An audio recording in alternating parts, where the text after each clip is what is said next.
So, a very important scholar, his name is Abdul Latif al-Tibawi.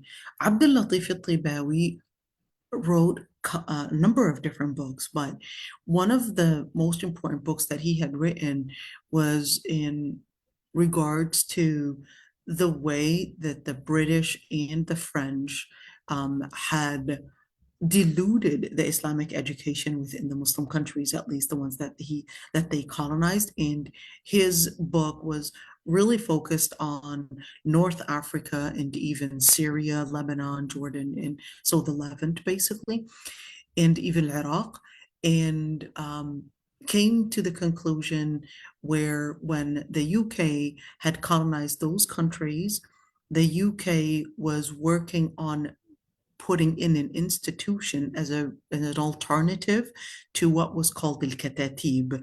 So al-katatib were really those places where it was kind of like a neighborhood classroom where all the children would join in order to learn first the Quran. So they would memorize the Quran, kind of like what the Somalis would call a duksi. So they would first join to memorize the Quran, and then after memorizing the Quran, they would learn certain mutun, or they're basically poems in Arabic language in regards to Arabic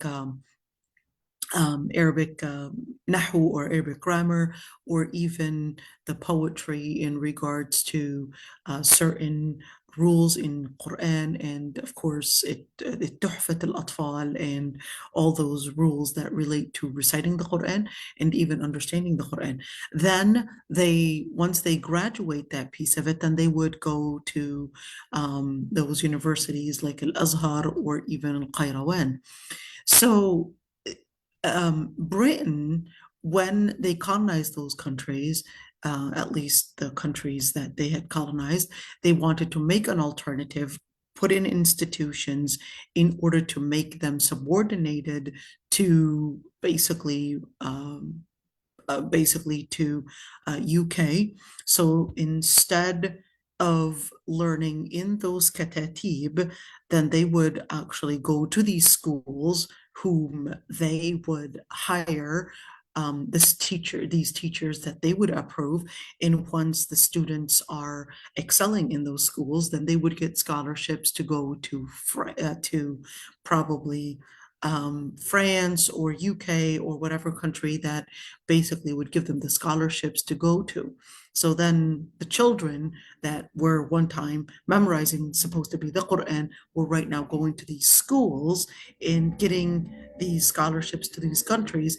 And that basically paved the way to a lot of, let's call them the intelligent minds from once at one point in history, they were memorizing the Quran. They were the ones that were excelling in learning Islam and being the leaders within the community, were then being indoctrinated, brainwashed by getting these scholarships to study abroad.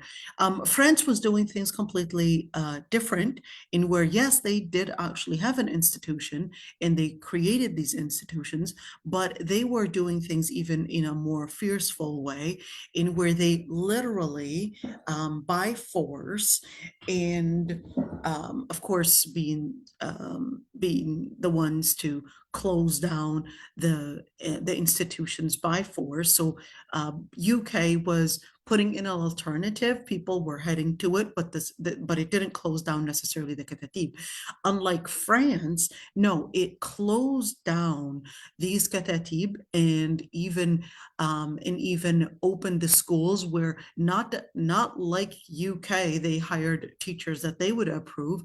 Instead, they actually brought teachers, French teachers from France, to teach in those countries that they had colonized, and even brought French people to basically live in those countries and claim, kind of like what the Yahud are doing, and basically started letting the people only speak in that language. So the children were only learning French. The students or the Muslim students in Algeria, Tunisia, Morocco, they were only learning French, and French the language wasn't the only thing, but it was also the French culture. So they were basically taught that the French history, the French culture, that everything that was related to the Western lifestyle, the French lifestyle, etc., that's basically what was considered as advanced. That's what was considered as the utopian lifestyle, and therefore the Muslim lifestyle and the French were there in order to basically bring an advancement to the primitive colored man of Africa. So the French were basically seen as this group that was evolved and were actually having the intelligence. They were having all the abilities that the colored man did not have. So they became not only subordinated in their culture, but they also became feeling that they have to follow the French because that was the only way to get some kind of a safety, some kind of they were basically seeing them as their saviors from the primitive backward lifestyle that Muslims had brought to them. So that's exactly what happened, and that's why you would see within those curriculums until the time of today, in those countries, you would still see the impact of that education system until the time of today. It still has its impact, and especially those countries that were ruled by the French, they still actually are the ones to determine. So believe it or not, even when you're talking about the minister of education in Algeria, he basically gets to be approved by France. It's like Algeria is a different country, but then who approves this person? It's basically, yes, it was approved by France. Yeah, we're okay then, people. And same thing, we're talking about Tunisia, same thing when you're talking about Morocco, in where there is still a huge French impact still playing a major role. And maybe it's a little more hidden when you're speaking about countries that were ruled by the Brits, but still you could see the impact still there. There is, there are a number of different scholars other than Abdul Latif al-Tibawi, but I think he's one of the most people that really stands out. He was assassinated in UK, in London, in the 1970s. I forgot exactly when. But it's really important to actually bring them up. There is also another scholar. His name is Raji al-Faruqi.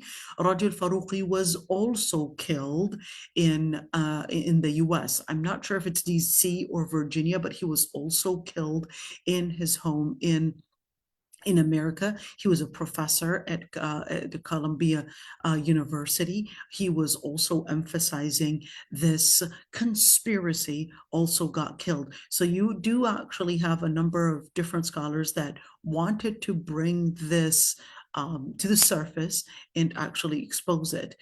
There were other scholars that didn't get killed, that actually expose it. And Mahmoud Mamdani, he exposed this and didn't get killed. He's also a professor at Columbia University. He exposed how they were actually doing this. There is another book, it's called Good Muslim, Bad Muslim. You can look it up. And he also didn't necessarily talk about the education, but talked about the media, in how the colonizers, the imperialists, were creating a stereotypical image as a method, as an agenda, in order to let the people that they colonized feel that their only way of survival, their only way of catching up with the white man was only going to be through adopting their lifestyle, through adopting their religion, adopting their history, etc., because that is the advanced way. And he does actually do a good job, at least in talking about that piece of history, the stereotypical image, and the impact it had on the Muslims, and even the impact it had on the non-Muslims. In other words, the countries that were actually doing that colonization, and how it was a way to brainwash the people that was somehow doing them a service. So colonization was not in the favor of the colonizers, but it was really trying to do a service to the Algerians, a service to the Guineas, and a service to the people of Africa, because that was the only way to give them help.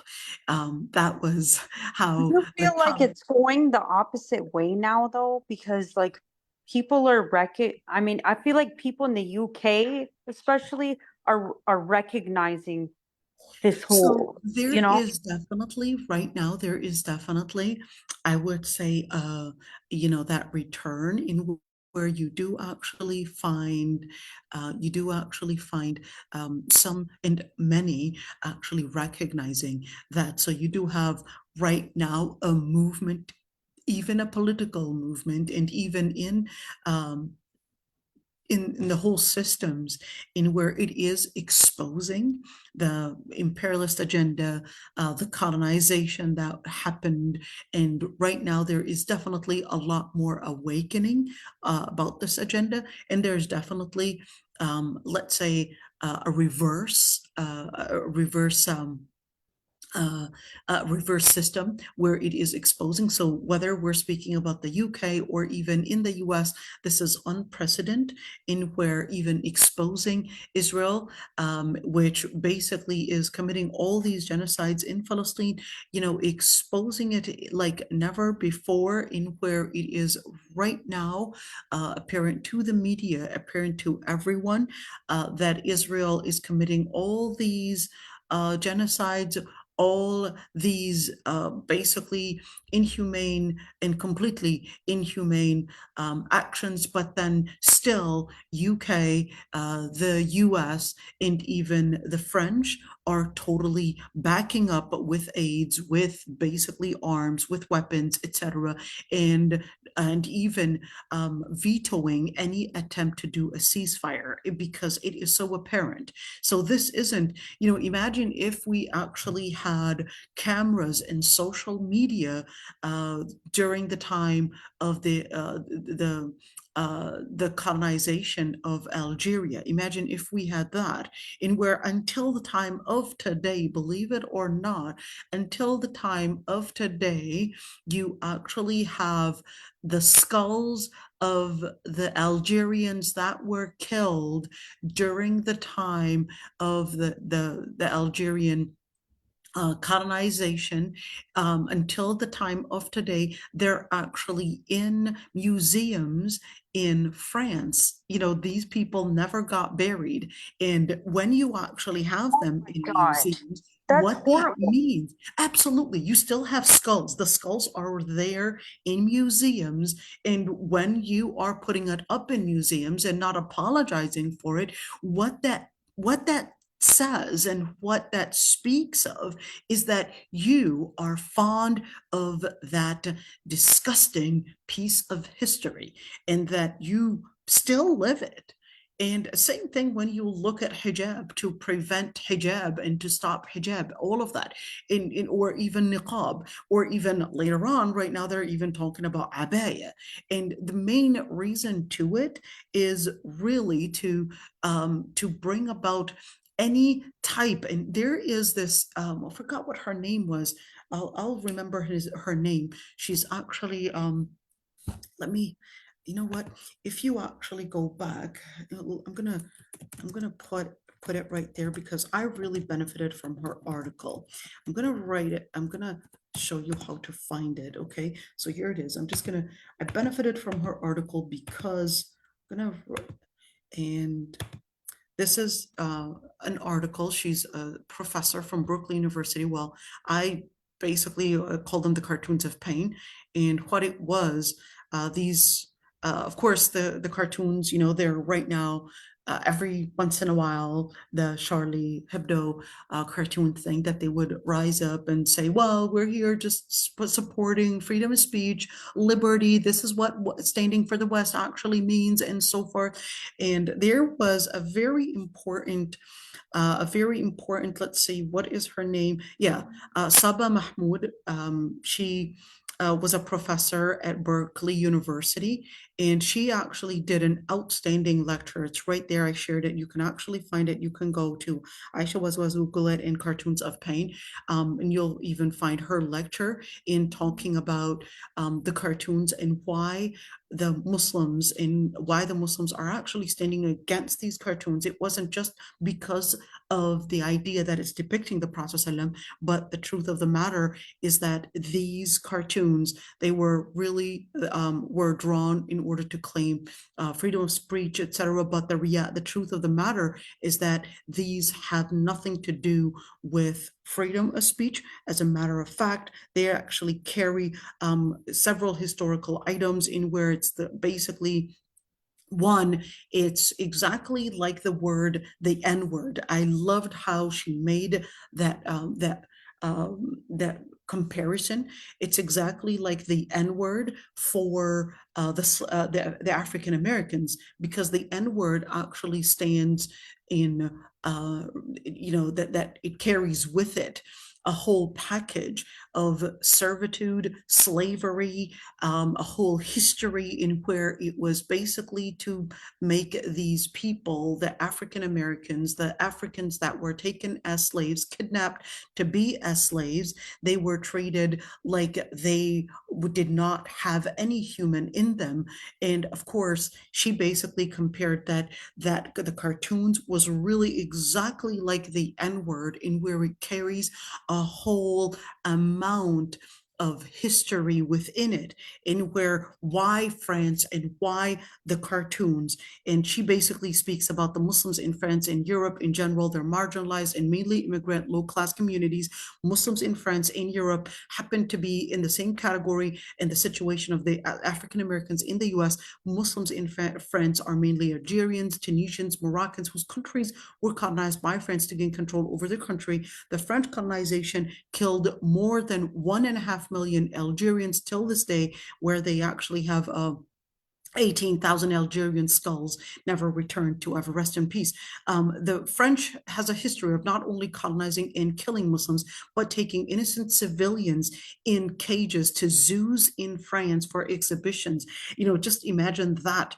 And of course, she was actually bringing in this that pattern, and she was saying that the impact of a behavior on others and the result that it may entice, according to many philosophers, is one way of determining something as ethical or not, and that many laws based on those theories are not interpreting certain behaviors as unethical and regarding it as illegal, such as Islamophobia, etc. So they were capable of actually talking about Islamophobia, about anti-Semitism, and they still consider, not that I'm, here saying that the Holocaust didn't happen, because I'm not sure why Muslims are many times starting and really agitated when anybody brings up the Holocaust, when the Muslims are not whatsoever related to the Holocaust. So the ones to have committed the Holocaust are basically the Germans. Why are the Muslims the ones to always stand up and say, no, it didn't happen? But it's really sad that they were actually made to think that if the Holocaust had happened, that means they have the right to live in Palestine. But where's the correlation here? Where is the correlation? And the most ones to actually, ironically, stand against the Holocaust are actually the Muslims, to say, well, no, it didn't happen.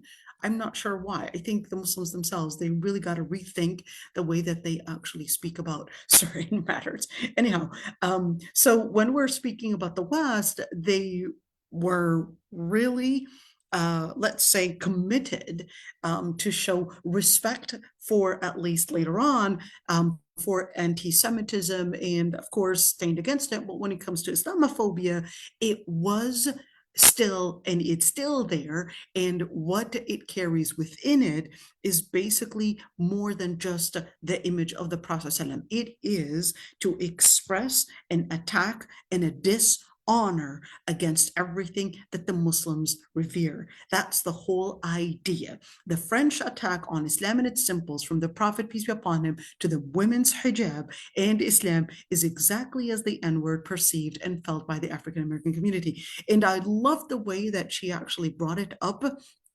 And of course, in both cases, it presents not an attack on a specific person, but on a whole identity and race, and that suffered and is still suffering by a person in authority or backed up by authority. And of course, this piece of it. That was my basically my wording. The images are as the knee that suffocated Floyd. It is reinstilling the terror that Muslims in several countries had once faced under the hands of France, a terror that stripped and had no respect for any of those people's lives, religion, or culture. So that was my little piece of it. But the idea was really, I would say, taken and learned by Saba Mahmoud, who died recently of cancer. I think it was breast cancer. I can't remember exactly, but not very long ago, she actually died. She was I think she was Indian or Pakistani origin, that taught at Berkeley University. So this is just this piece of it. Anyhow, I'm not sure how we got there, but we were supposed to be talking about tafsir, but you know me, I can easily get carried away. All right, so how did we get there? Okay, that's all. All right, so we are going to continue, inshallah. Yesterday, not last week. I'm so used to saying last week that I constantly say last week. Okay, so yesterday we talked about basically al-amr ma'ruf wa nahy munkar. We've been talking about it for the past 3 days almost, ordering for what is good and forbidding what is bad. And of course, that was really to explain fa'a'rid anhum, in where it is. Nura, can you make sure that we are basically live on Facebook, please? Just wanted to make sure. Oh, sorry, I was cleaning the kitchen. Hold on. Oh, that's all right. Yeah, if you don't mind, just make sure that. Okay, أولئك الذين يعلم الله ما في قلوبهم فأعرض عنهم. يعلم الله ما في قلوبهم, that Allah subhanahu wa ta'ala knows what is in their hearts. فأعرض عنهم, and we took this piece of it, فأعرض عنهم, in order to explain that when we are ordered to order for what is good, or at least present what is good and forbid what is evil, because remember, the Prophet's duty was really to, one, present what is good and forbid what is evil, to actually mean وَمَا عَلَى الرَّسُولِ إِلَّا الْبَلَاغُ. This is not whatsoever to order, meaning to force, but this is to present. But of course, it wasn't until later that it became also not to force, meaning to force somebody to embrace the religion, but this was in order to force and enforce, at least enforce the word of Allah subhanahu wa ta'ala, the principle. So not force people to embrace the religion. فَأَعْرِضْ عَنْهُمْ وَعِظْهُمْ. أَعْرِضْ عَنْهُمْ. And where even when, of course, you do your piece of da'wah, at the end of the day, if they still insist that they do not want to embrace the truth, أعرض عنهم. And that's really important, because you have to keep, of course, the distance, and you have to sometimes keep distance, and because it's really to preserve your faith, to preserve your own religion. And I like connecting this ayah with the ayah in Surah Ar-Rum, where Allah subhanahu wa ta'ala says, وَلَا يَسْتَخِفَنَّكَ الَّذِينَ لَا يُوقِنُونَ. And don't let those that don't have faith in their hearts to لا يستخفنك. الاستخفاف really means that the person would regard you as of lacking honor, in other words, not honorable. And therefore, it's really important when you want to give da'wah, it doesn't mean that you make a fool and a clown out of yourself. It's okay to do da'wah, definitely, but not to the point of where you present yourself with no honor.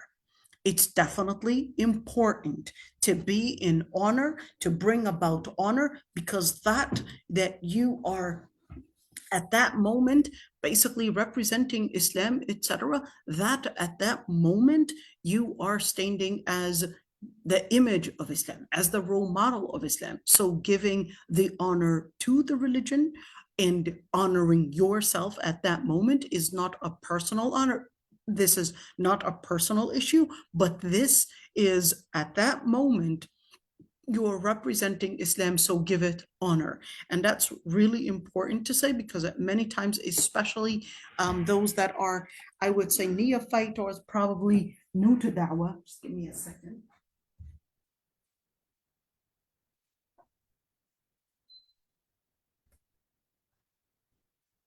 Many that are new to da'wah, I would say they are so excited about giving da'wah that many times they might actually confuse being humble and being a person that lacks honor. Those are two different things. You have to give honor to the religion. You have to give honor to yourself, because at that moment you are representing the religion. At that moment, you have to honor yourself, honor the religion as well. أولئك وعظهم وقل لهم في أنفسهم قولا بليغا. عظهم, give them الموعظة. We talked about الموعظة, and we said that Allah subhanahu wa ta'ala says ادعوا إلى سبيل ربك بالحكمة والموعظة الحسنة, and call onto the path of your Lord Almighty بالحكمة, with wisdom, والموعظة الحسنة, and good words. And of course we went in detail in that regards. وقل لهم في أنفسهم قولا بليغا.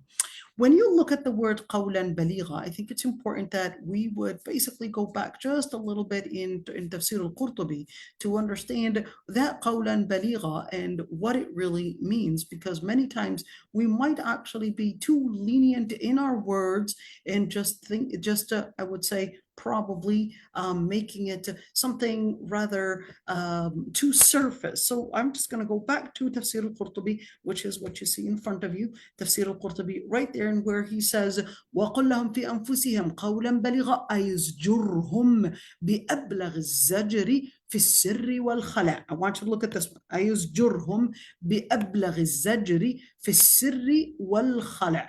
What does that mean? Azjurhum, zajr actually means to put in fear in somebody's heart.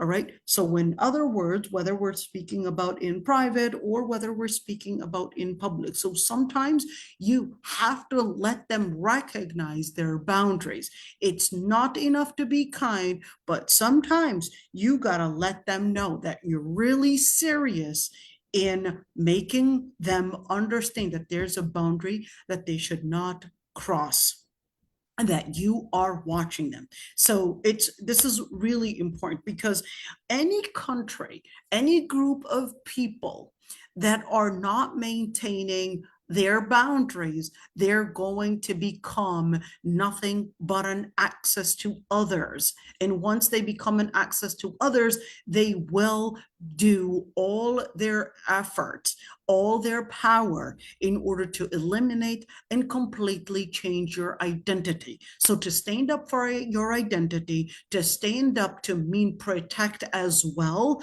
whether we're speaking about power of words or whether we're speaking about even power of arms. And what I mean by arms, I'm talking about even power. Every single country has its basically military. Muslims themselves should actually go to that level of protecting themselves as well, if when they're capable. Of course, right now it makes no sense to actually speak about arms when we're actually colonized in each and every single corner, but we're here talking about it in theory for now, at least. All right, and at the end of the day is basically to protect the Muslim community, to protect the identity is basically a Muslim duty as well. Just like every single country would actually regard that it has the right to protect its borders with arms. And of course, the Muslims, you could see right there, and where Allah subhanahu wa ta'ala was also asking the Muslims to consider that as a priority as well, or they will eventually face getting wiped out with their identity or even their authority or even in their lands. And then we're seeing that right now. And of course, no need to talk about that in all the details. And of course, فَكَيْفَ إِذَا أَصَابَتْهُمْ مُصِيبَةٌ بِمَا قَدَّمَتْ أَيْدِيهِمْ. Here it is, it's talking about Masjid Dirar. We talked about that before, so we're not going to go in details with that one. All right, let's continue the ayat. وَمَا أَرْسَلْنَا من رسول إلا ليطاع بإذن الله ولو أنهم إذ ظلموا أنفسهم جاءوك فاستغفروا الله واستغفر لهم الرسول لوجدوا الله توابا رحيما. Why do we say توابا رحيما? This is called مد عوض. So instead of رحيما, whenever you're silent at it, you're basically stopping at it, this becomes a rahima. So you take out the tanween sound. It's called mad iwad. All right, what is iwad? The iwad actually means an alternate. So what we're alternating here is the tanween into an a, basically taking out the tanween and just saying rahima instead of rahiman. Okay, let's put in a surface interpretation. وَمَا أَرْسَلْنَا مِن رَسُولٍ إِلَّا لِيُطَاعَ بِإِذْنِ اللَّهِ. And for every single prophet that we had sent, okay, every single prophet that we had sent, they were basically there in order to be obeyed. In other words, the prophets were really there as representatives on behalf of Allah subhanahu wa ta'ala to be the ones to display the principles of the Lord Almighty. Let's do it again. So they were basically لِيُطَاعَ بِإِذْنِ اللَّهِ, in where they were basically sent as representatives on behalf of the word of Allah subhanahu wa ta'ala, and to display the principles of Allah subhanahu wa ta'ala, which is why prophets and messengers are infallible, because they were there to display the principles of the Lord Almighty. وَلَوْ أَنَّهُمْ إِذْ ظَلَمُوا أَنفُسَهُم. And of course, this is semicolon right here. And of course, here Allah subhanahu wa ta'ala is basically telling you that if they were really true believers, those are the munafiqeen, if they would have come to the Prophet ﷺ when they had ظَلَمُوا أَنفُسَهُم. What is ظَلَمُوا? ظَلَمُوا comes from the root ظَلَمَا. ظَلَمَا actually means to transgress or to overcome something. And of course, overcoming something similar to طغى. So طغى would also mean to overcome. So the word ظَلَمَا, which would mean to transgress and oppress as well, in where ظَلَمَا, to transgress, to mean to transgress the limits that were basically outlined by the Lord Almighty. So if they would have ظَلَمُوا أَنفُسَهُم, wait a minute, so they didn't oppress the prophets, but they actually oppressed themselves? How is it that they oppressed themselves when they actually transgressed the limits with the Prophet ﷺ and not themselves? But that's really because in order to explain to us this portion of it, we're going to come back to it right there. Because why is it called you're oppressing yourself? Because when you basically commit any transgression on the limits that Allah subhanahu wa ta'ala had drawn, whether the principles or the details in the implementation of those principles, the second that you trespass those boundaries, they're not going to be attacking Allah subhanahu wa ta'ala per se, but it's actually going to be against your own benefit. It's going to be against your own, it's not doing you any service. In other words, when you are committing a sin, you're not doing yourself any service. Instead, you're actually deservicing yourself and you're harming yourself and not harming Allah subhanahu wa ta'ala. Same thing when somebody would attack, whether it's basically the prophet and the messengers or prophets and messengers, when they would attack them, they are representatives on Allah subhanahu wa ta'ala. They are there to represent and display the principles of the Lord Almighty in human action. The second that you are transgressing or at least attacking the word of Allah subhanahu wa ta'ala, meaning the prophets and the messengers, then in that situation, you are basically not doing a service to yourself, you're doing a disservice to yourself, you are harming yourself, because Allah subhanahu wa ta'ala had actually sent the prophets and messengers in order to help you identify what you don't know is doing a service to yourself, what was actually in your benefit, in your care, what was supposed to be giving you the main purpose of why you were created. It was supposed to be giving you the principles that were to bring you, of course, the purpose that preceded your existence, which is Jannah. That is the purpose, that you are held accountable. That's the purpose that preceded your existence. All right. So إِذْ ظَلَمُوا أَنفُسَهُم, you would see ظَلَمُوا أَنفُسَهُم frequently in the Quran, which basically is to emphasize exactly what we had said. So when a person commits a sin, you're actually committing a sin, or let's call it a transgression against your own self. You're committing something that is harming yourself. You're not harming Allah subhanahu wa ta'ala. That's why you would see in the ayat frequently where Allah subhanahu wa ta'ala says He is Azizun Hakim. He is Aziz to mean self-efficient, in where when Allah subhanahu wa ta'ala is asking you to do a certain worship or a certain basically obedience to Allah subhanahu wa ta'ala, Allah subhanahu wa ta'ala is not asking you to do it because Allah will gain any power of it. In fact, the hadith was really clear in where Allah subhanahu wa ta'ala in the hadith Qudusi. What is a hadith Qudusi? A hadith Qudusi, meaning that the word, the idea, or at least the wording and the thought within these words are basically from Allah subhanahu wa ta'ala inspired. They're not like the exact wording of Allah subhanahu wa ta'ala as in the Quran, but the wording is by the Prophet ﷺ that he had attributed to Allah subhanahu wa ta'ala.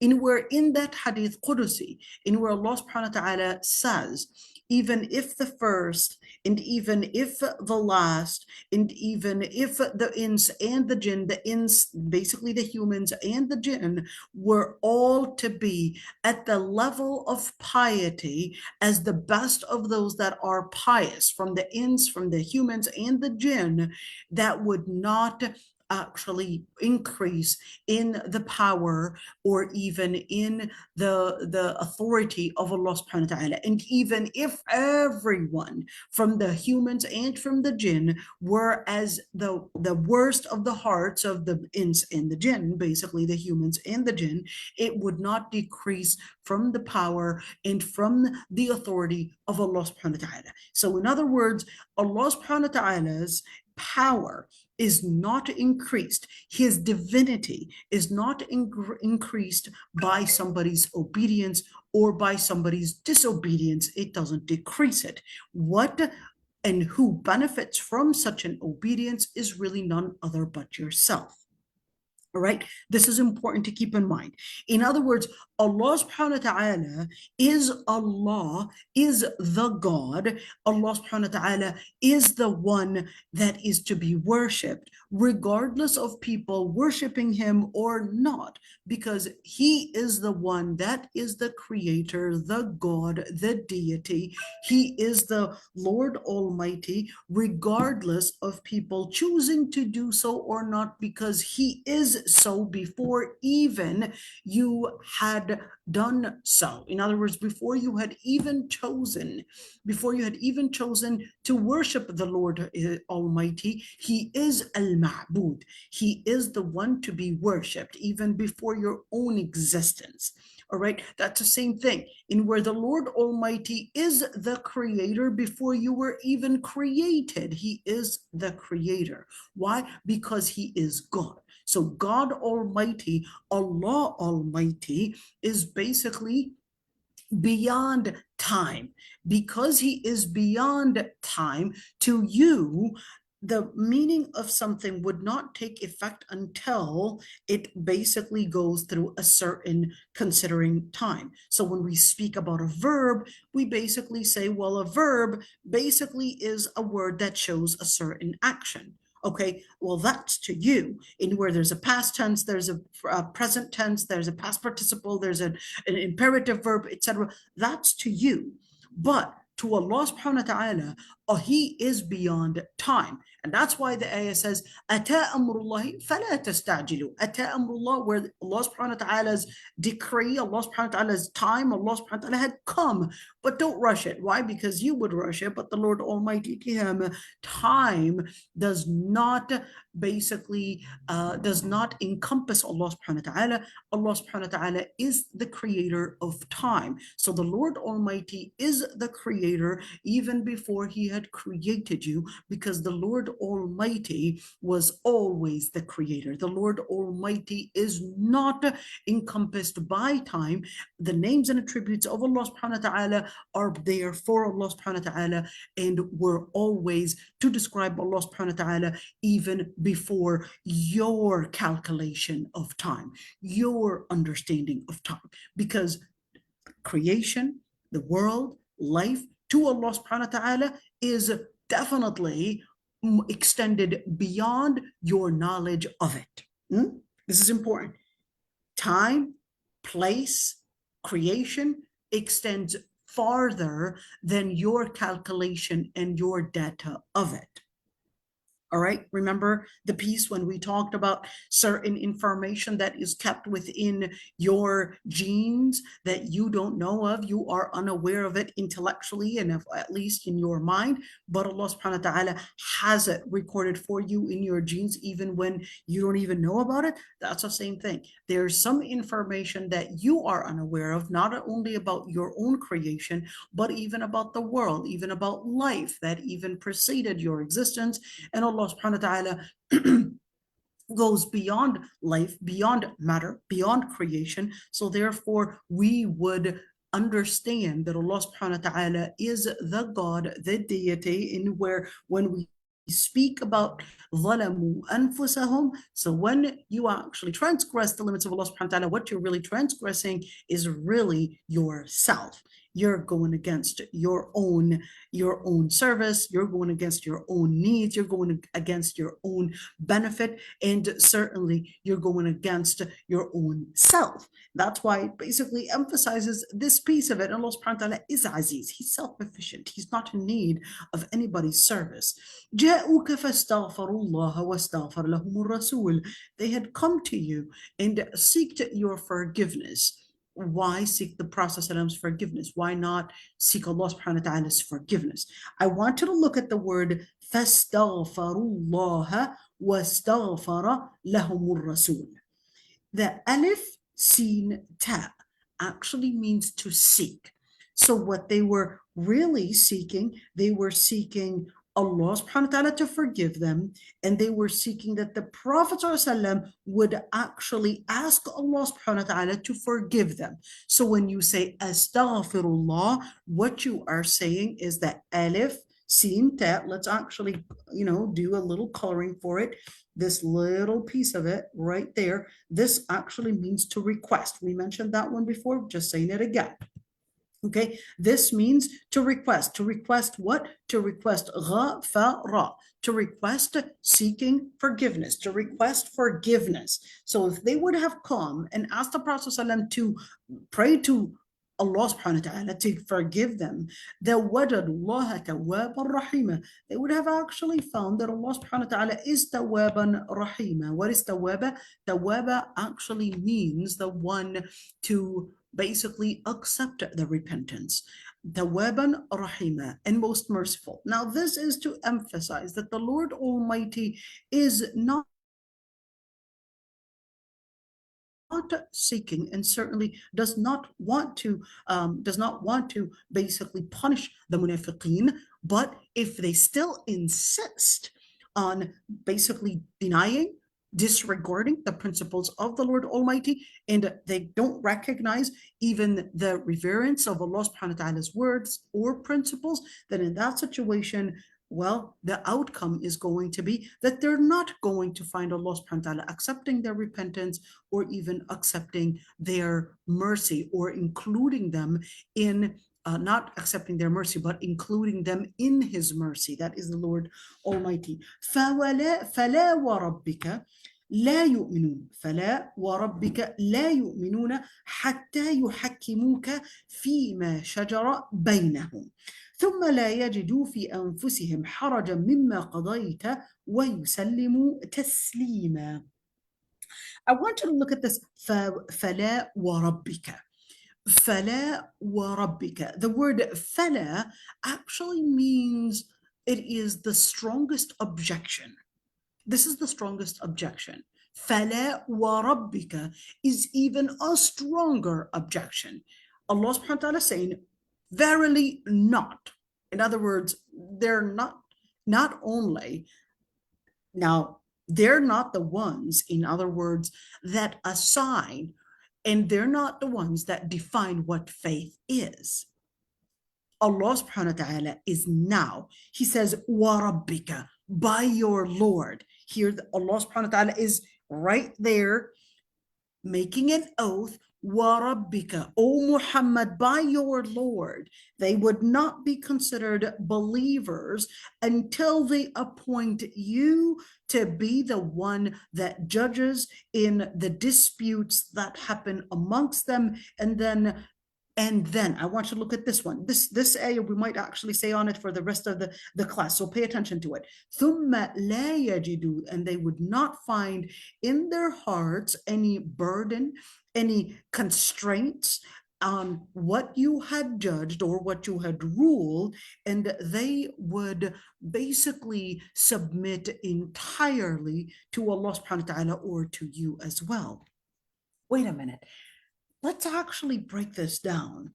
When you look at فَلَا وَرَبِّكَ لَا يُؤْمِنُونَ, this is in order to tell us that there's actually more to faith than believing in God. But there's another piece of faith that actually comes with it, in where it's not enough to say La ilaha illallah. That's one side of it.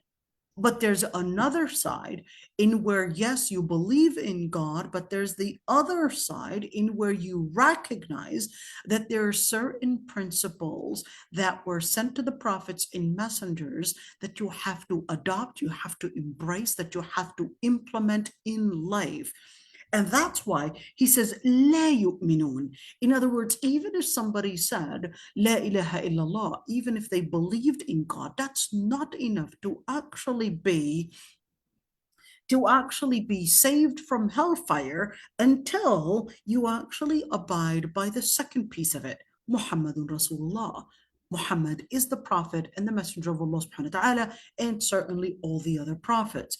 حَتَّى يُحَكِّمُوكَ, until they would yuhakimuk. I want to look at yuhakim. Yuhakim, the root is hakama. The word hakama is a Semitic word, and hakama, same thing in Hebrew, it basically means to rule, basically means to be in authority, it basically means to be in some form of judging. So here, yuhakimuk, it's an article in where yuhakimuk, they would basically appoint you as, this is not only the prophet and as a living person, but this is also to mean all the different principles, all the different quotations, all the different words, all the different reportings, all the different actions that were reported on the Prophet ﷺ, summing up to make what is called hadith, would actually be included in here. حتى يحكموك, until they would put your words, your report, your actions, basically your rulings, to be the rulings that they would abide by. So when you say يحكموك, that would mean that your words would be the ones that would be the definition, the rule that they would turn to when فيما شجر بينهم. Whenever there's a dispute, now the word shajara, everybody knows, well, shajara actually means a tree. How did you make a tree become a dispute? Let me explain something. In Lugha Arabiya, I think it's in English, there's a onomatopoeia. I hope I'm saying this right. All right. So what that means is that in Lugha Arabiya, I know that onomatopoeia would be something like, meow, in where it's the sound of a cat. But in Lugha Arabiya, the picture of something. So the tree, basically all its barks and all these different twigs, they're basically so connected with each other that many times it would be really hard to basically separate them and tell a difference between one bark and another because they're also intertwined. So when you look at ishijar or any kind of a dispute, that's what happens. People go into this connection where all the different interpretations are so intertwined, and people are confusing their basically their rights, they're confusing their positions on different matters, where it becomes exactly intertwined, just like the twigs and the barks on a tree, in where it's hard for you to distinguish, well, what is what and who is what. And of course, this can happen for several reasons. Number one, you can have certain rights that, yes, it's mentioned in the Quran or the Sunnah, in where this basically is permissible, this is not, it's crystal clear. But certain rights can sometimes be interpreted differently. In other words, not everything is necessarily mentioned in the Quran and Sunnah, at least in a very straightforward ruling, in a straightforward interpretation. Sometimes you can see that there are certain interpretations that look at things, basically the derivative of it is basically, let's say, is a lot more complex than a straightforward, yes, riba is haram, for example. That certain rulings may be a little more intertwined than just a straightforward thing. So in that situation, you would basically go back to the Quran and Sunnah in order to remember right there in where we talked about the ayah, where was the ayah? وَأُولِي الْأَمْرِ مِنْكُمْ. So أطيعوا الله وأطيعوا الرسول وأولي الأمر منكم. So obey Allah subhanahu wa ta'ala, obey the messenger, and أولي الأمر منكم. Basically, أولي الأمر منكم, we said, some scholars said it was basically the leaders that are leading by Allah subhanahu wa ta'ala and by the Prophet sallallahu alaihi wasallam's orders.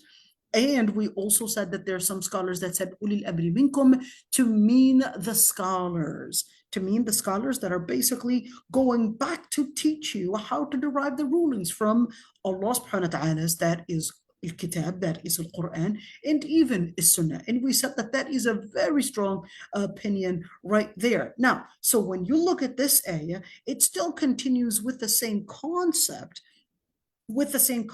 as with this ayah right there, in where turning to Allah subhanahu wa ta'ala, turning to the Prophet ﷺ, and even those that are basically qualified to be able to derive the rulings from the book, the Quran and the Sunnah. So right here is emphasizing فِيمَا شَجَرَ بَيْنَهُمْ, in where they would turn to the Prophet ﷺ in their dispute. whether while he's living or whether after his death, they would turn to the Prophet ﷺ and even to the wordings of the Prophet ﷺ in where whatever is one, ambiguous, where they might have had a different interpretation, they might have confused their limitations, and certainly might have confused their rights. It can be possible that you can have two people basically in some form of dispute, and then this person presents his words in a certain way or his case in a certain way, and the other person presents his case in a different way.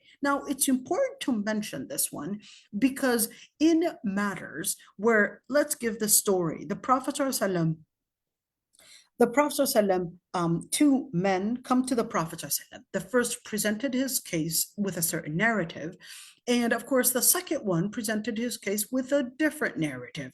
And the Prophet ﷺ said, eventually, when it was later clarified to him that the narrative that was given was not entirely accurate. That's when Allah subhanahu wa ta'ala basically revealed to him whenever the Prophet ﷺ had made at least an inaccurate, let's say it that way, an inaccurate judgment, Allah subhanahu wa ta'ala was going to be sending a revelation right away to make sure that the Prophet ﷺ and his words are always infallible for people to embrace as nothing but completely and entirely representing justice. So the Prophet ﷺ had mentioned, I am only إنما أنا بشر, I'm only a man, and I would rule based on what I would hear. And therefore, whoever I had given him from any of his brother, that is Muslim brothers' rights, and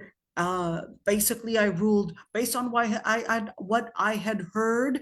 If I had ruled in your favor, that is, of course, on at the expense of your Muslim brother, even if that was the Prophet himself, if you had known that this doesn't belong to you, even if it was the Prophet that ruled in your favor, and you know it doesn't belong to you, creating a narrative to bring about basically the case to your favor, to your benefit, is basically going to be committing something haram.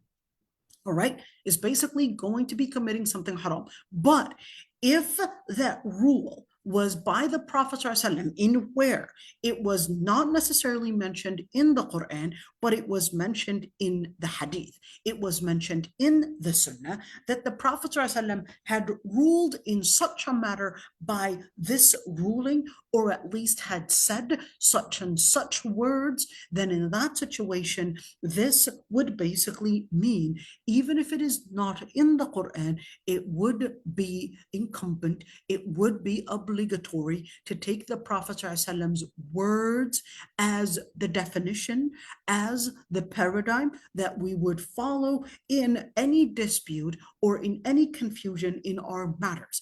ثُمَّ لَا يَجِدُوا فِي أَنفُسِهِمْ حَرَجًا مِمَّا قَضَيْتَ. Stop right there. It's not enough. Let's look at this ayah, because this ayah is actually taking us in a number of different things. Number one, let's look at this ayah right there. Is it allowing me to draw? Okay, hold on. Okay, so the first one, number one, it's giving me لا يؤمنون. Now right here, it's basically defining faith for me. لا يؤمنون, they would not be believers until يحكموك فيما. Here we go, until يحكموك, until they would put you, and other words, they would basically go back to the definition of Quran and Sunnah, basically, because أطيعوا الله وأطيعوا الرسول. All right, فيما شجر بينهم. Then the second one, here's number one. We're going to change our little font and probably make it red for you to see it clear. And here we go. Number one, لا يجدوا. So number one is that they were going to basically go back to the Quran and Sunnah and go back to you, O Prophet of Allah, to define truth, to define justice. Well, that's not enough. So you basically, it's not enough. لا يجدوا في أنفسهم. Number two, here's number two. We're going to put that as number two. لا يجدوا في أنفسهم حرجا. I want you to look at the word حرجا, and that they don't find any constraint in their hearts. What is the word constraint necessarily accurate to translate it into? Well, what I'm going to do, I'm going to take you to this article and I'm going to take it right there because we need to look at the word haraj in the Quran and how it actually appears in the Quran. So there we go. Let's see. The word haraj, and you could see, I love this website, makes things easy. All right, the word haraj basically appeared in the Quran in where, of course, I believe 15 times in the Quran. I know you don't see it here, but I memorized it 15 times in the Quran. And the word haraj basically has a couple meanings. Number one, it basically is from or the root to actually mean when something is tight, when something is also البقعة من الشجر الملتف المتضايق. It's basically is the area when the trees are completely intertwined together. The twigs, the trees, the barks, etc. They're so intertwined that they're just so connected. I could think of probably the grape tree is probably the most intertwined. It was so hard for me to actually cut my own grape leaf tree. I know if my dad would have known that I cut it down, he would have probably gotten so angry because Palestinians don't cut down grape leaves in grape trees. To them, this is close to kufr. All right, same thing when it comes to olive trees and grape trees. Palestinians are so deeply connected with grape trees and olive trees that to them it's almost kufr to cut down such trees. All right, anyhow, so let's see. Abdullah ibn Abbas, when he had read فَمَن يُرِدِ اللَّهُ أَن يَهْدِيَهُ يَشْرَحْ صَدْرَهُ لِلْإِسْلَامِ وَمَن يُرِدْ أَن يُضِلَّهُ يَجْعَلْ صَدْرَهُ ضَيِّقًا حَرَجًا. ضيقا. And of course, this is Surah Al-An'am. All right, so we're still going to get there. So then, basically, he said, is there anybody from Bani Bakr? So a man said, yes, I'm from Bani Bakr. And he says, what is al-haraja? And he said, it's basically a valley that would have a lot of trees that are so connected in it, and there's really no pathway to pass by and pass through it. And he said, so this basically is to explain that al-haraja is taken from a word that Bani Bakr would basically use. And of course, the Quran, yes, in Arabiya, but then it would still adopted different words from different tribes in order to give a particular meaning. So in that situation, you could see that this is basically to give you that connection to it. Well, that connection that when you see something is haraj, when something is haraj, in where it is so connected, there's really no pathway, there's some kind of tightness, some kind of, let's continue right there and actually see. So il-haraj, here we go, it was actually mentioned 50 times in the Quran. And of course, it came in 3 different meanings. So when you look at haraj in the Quran, it came in 3 different meanings. The first meaning is to basically mean, number 1, a tightness, hardship, some kind of a constraint, a burden. This is what الحرج can mean, as in the ayah, ما يريد الله ليجعل عليكم من حرج. That the Lord Almighty did not want to bring in a constraint, a burden onto you by faith. In other words, faith was not really to make things harder on you, but it was actually to make things easier. And that's why you could say that it was this word haraj was given here in interpretation to mean constraint or tightness. And this is important because not every single time you see haraj, you're like, hey, I took that word, I know what it means. Well, it can mean tightness. The second meaning, it can mean doubt. It can mean doubt and skepticism. Therefore, you could see in Surah Al-A'raf, فَلَا يَكُنْ فِي صَدْرِكَ حَرَجٌ مِّنْهُ. فَلَا يَكُنْ فِي صَدْرِكَ. Let there not be in your chest or in your heart any doubt in it.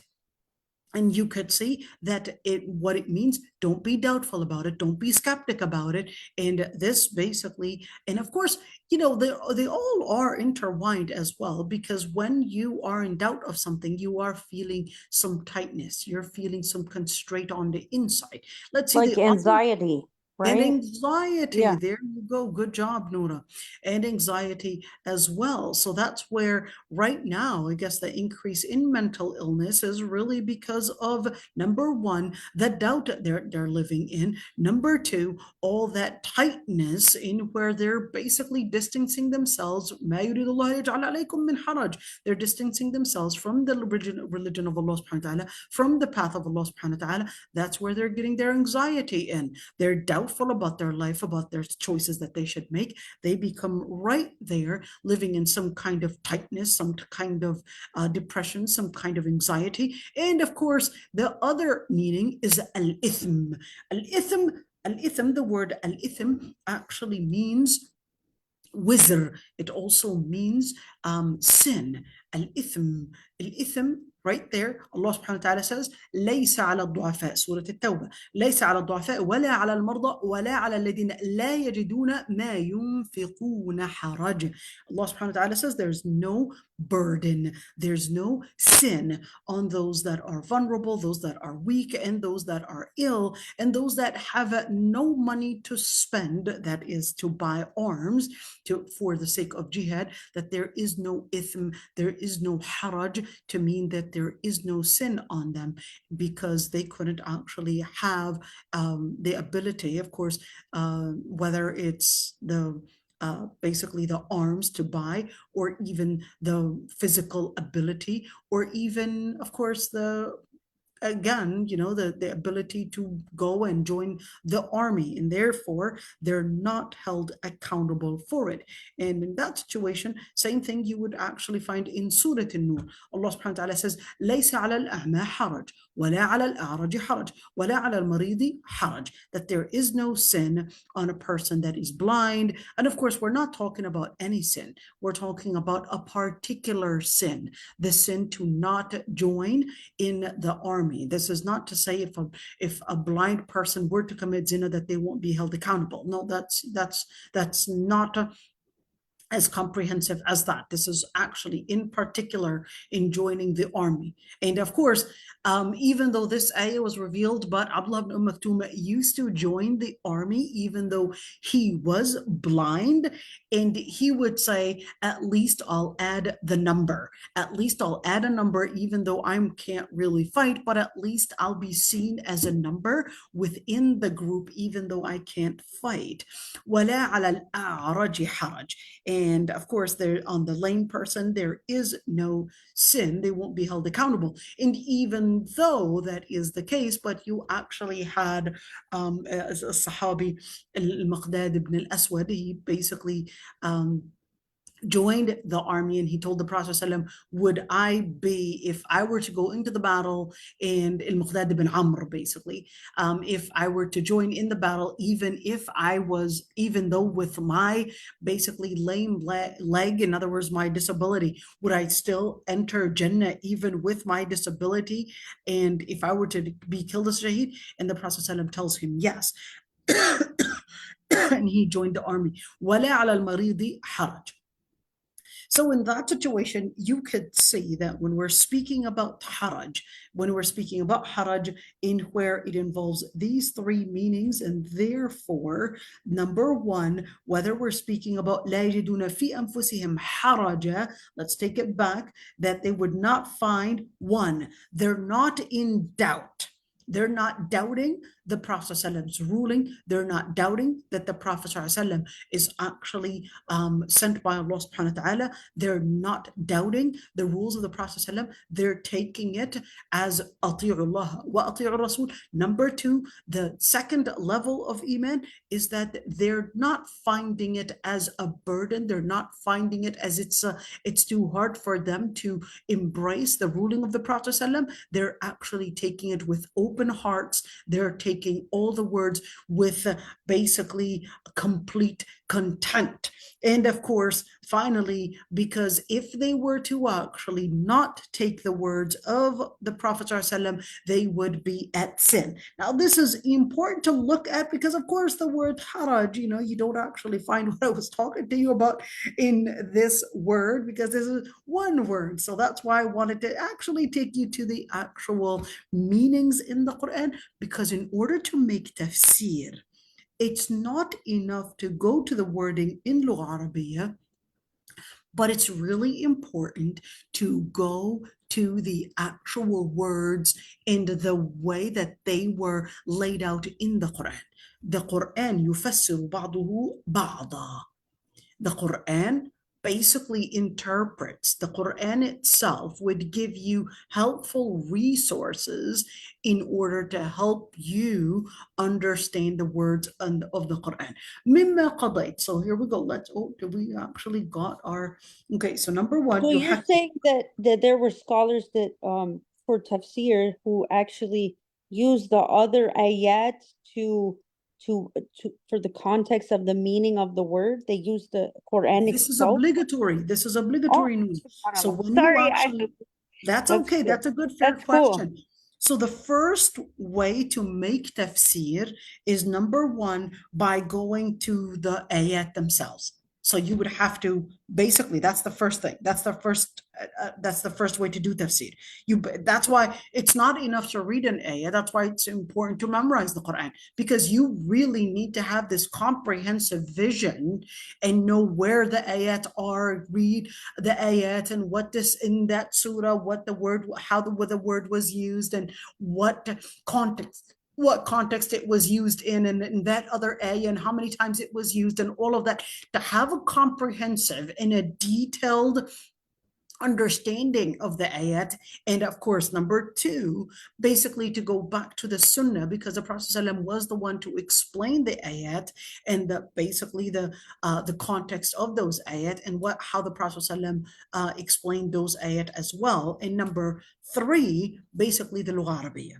So the Lugha Arabiya until the date of 205 year Hijriya, those would be the resources. That's why you would find in the books of tafsir, for example, you would actually find all these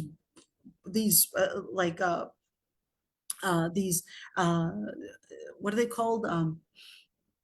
Basically the parts of poetry, stanzas of poetry right there to help you recognize in poetry. Can I make a poetry? And that would be like, hey, Aysha was made a poetry and it says this and this, therefore this is a reference. No, it's only until the date of 205 year Hijriya. Anything after that date would actually not be considered as necessarily the most eloquent Arabic. 205 Hijriya. And how on earth did they actually come up with 205? Why not 206? Well, 205 is really to date al-Shafi'i, Muhammad ibn Idris al-Shafi'i. Who's Muhammad ibn Idris al-Shafi'i?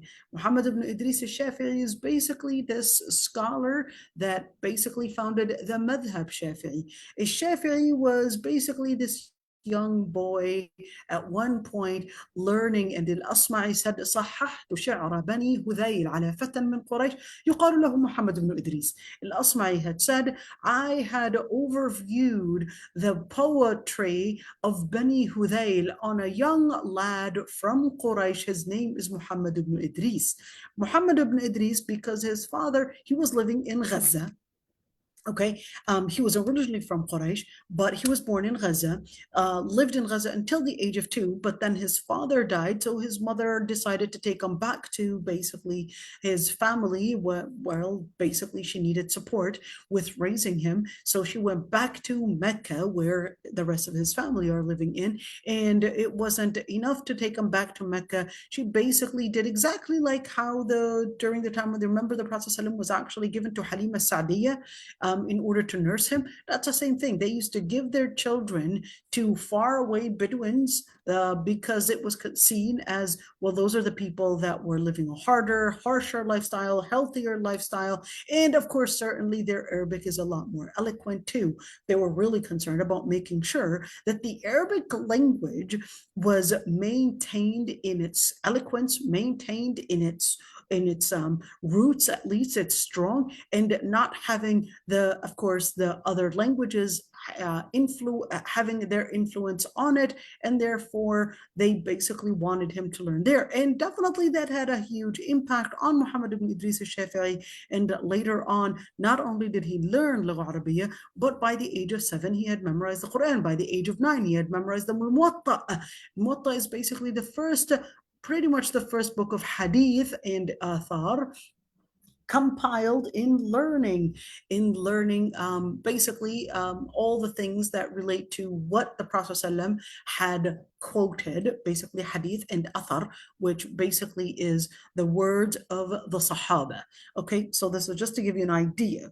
So now, therefore, when you look at 205, the sha'r, the poetry that is Shafi'i had mentioned, and those that basically had come before Shafi'i, contained the most eloquent speech in Lugha Arabiya. Okay, so they would basically go back to it. Interesting, huh? ثم لا يجدوا في أنفسهم حرجا. So the second piece of faith, it's not enough to basically hold the words of the Prophet ﷺ as basically the ones to define and rule, but it has to be going up to the second level. So let's write it right there, and where number 2, and where is it? Here we go. So this is number 2 right there. لا يجدوا في أنفسهم حرجا. Number 1, haraj, in where they're not leaving the words, they're not finding an anxiety. Well, why do I have to take this? Why do I have to practice Islam? They're not going constrained, feeling any constraint in their hearts. And number 3, they're not doubting. They're not doubting the rule that was basically mentioned by the Prophet ﷺ. وَيُسَلِّمُوا تَسْلِيمًا. Here's number 3. It's number 3. وَيُسَلِّمُوا تَسْلِيمًا.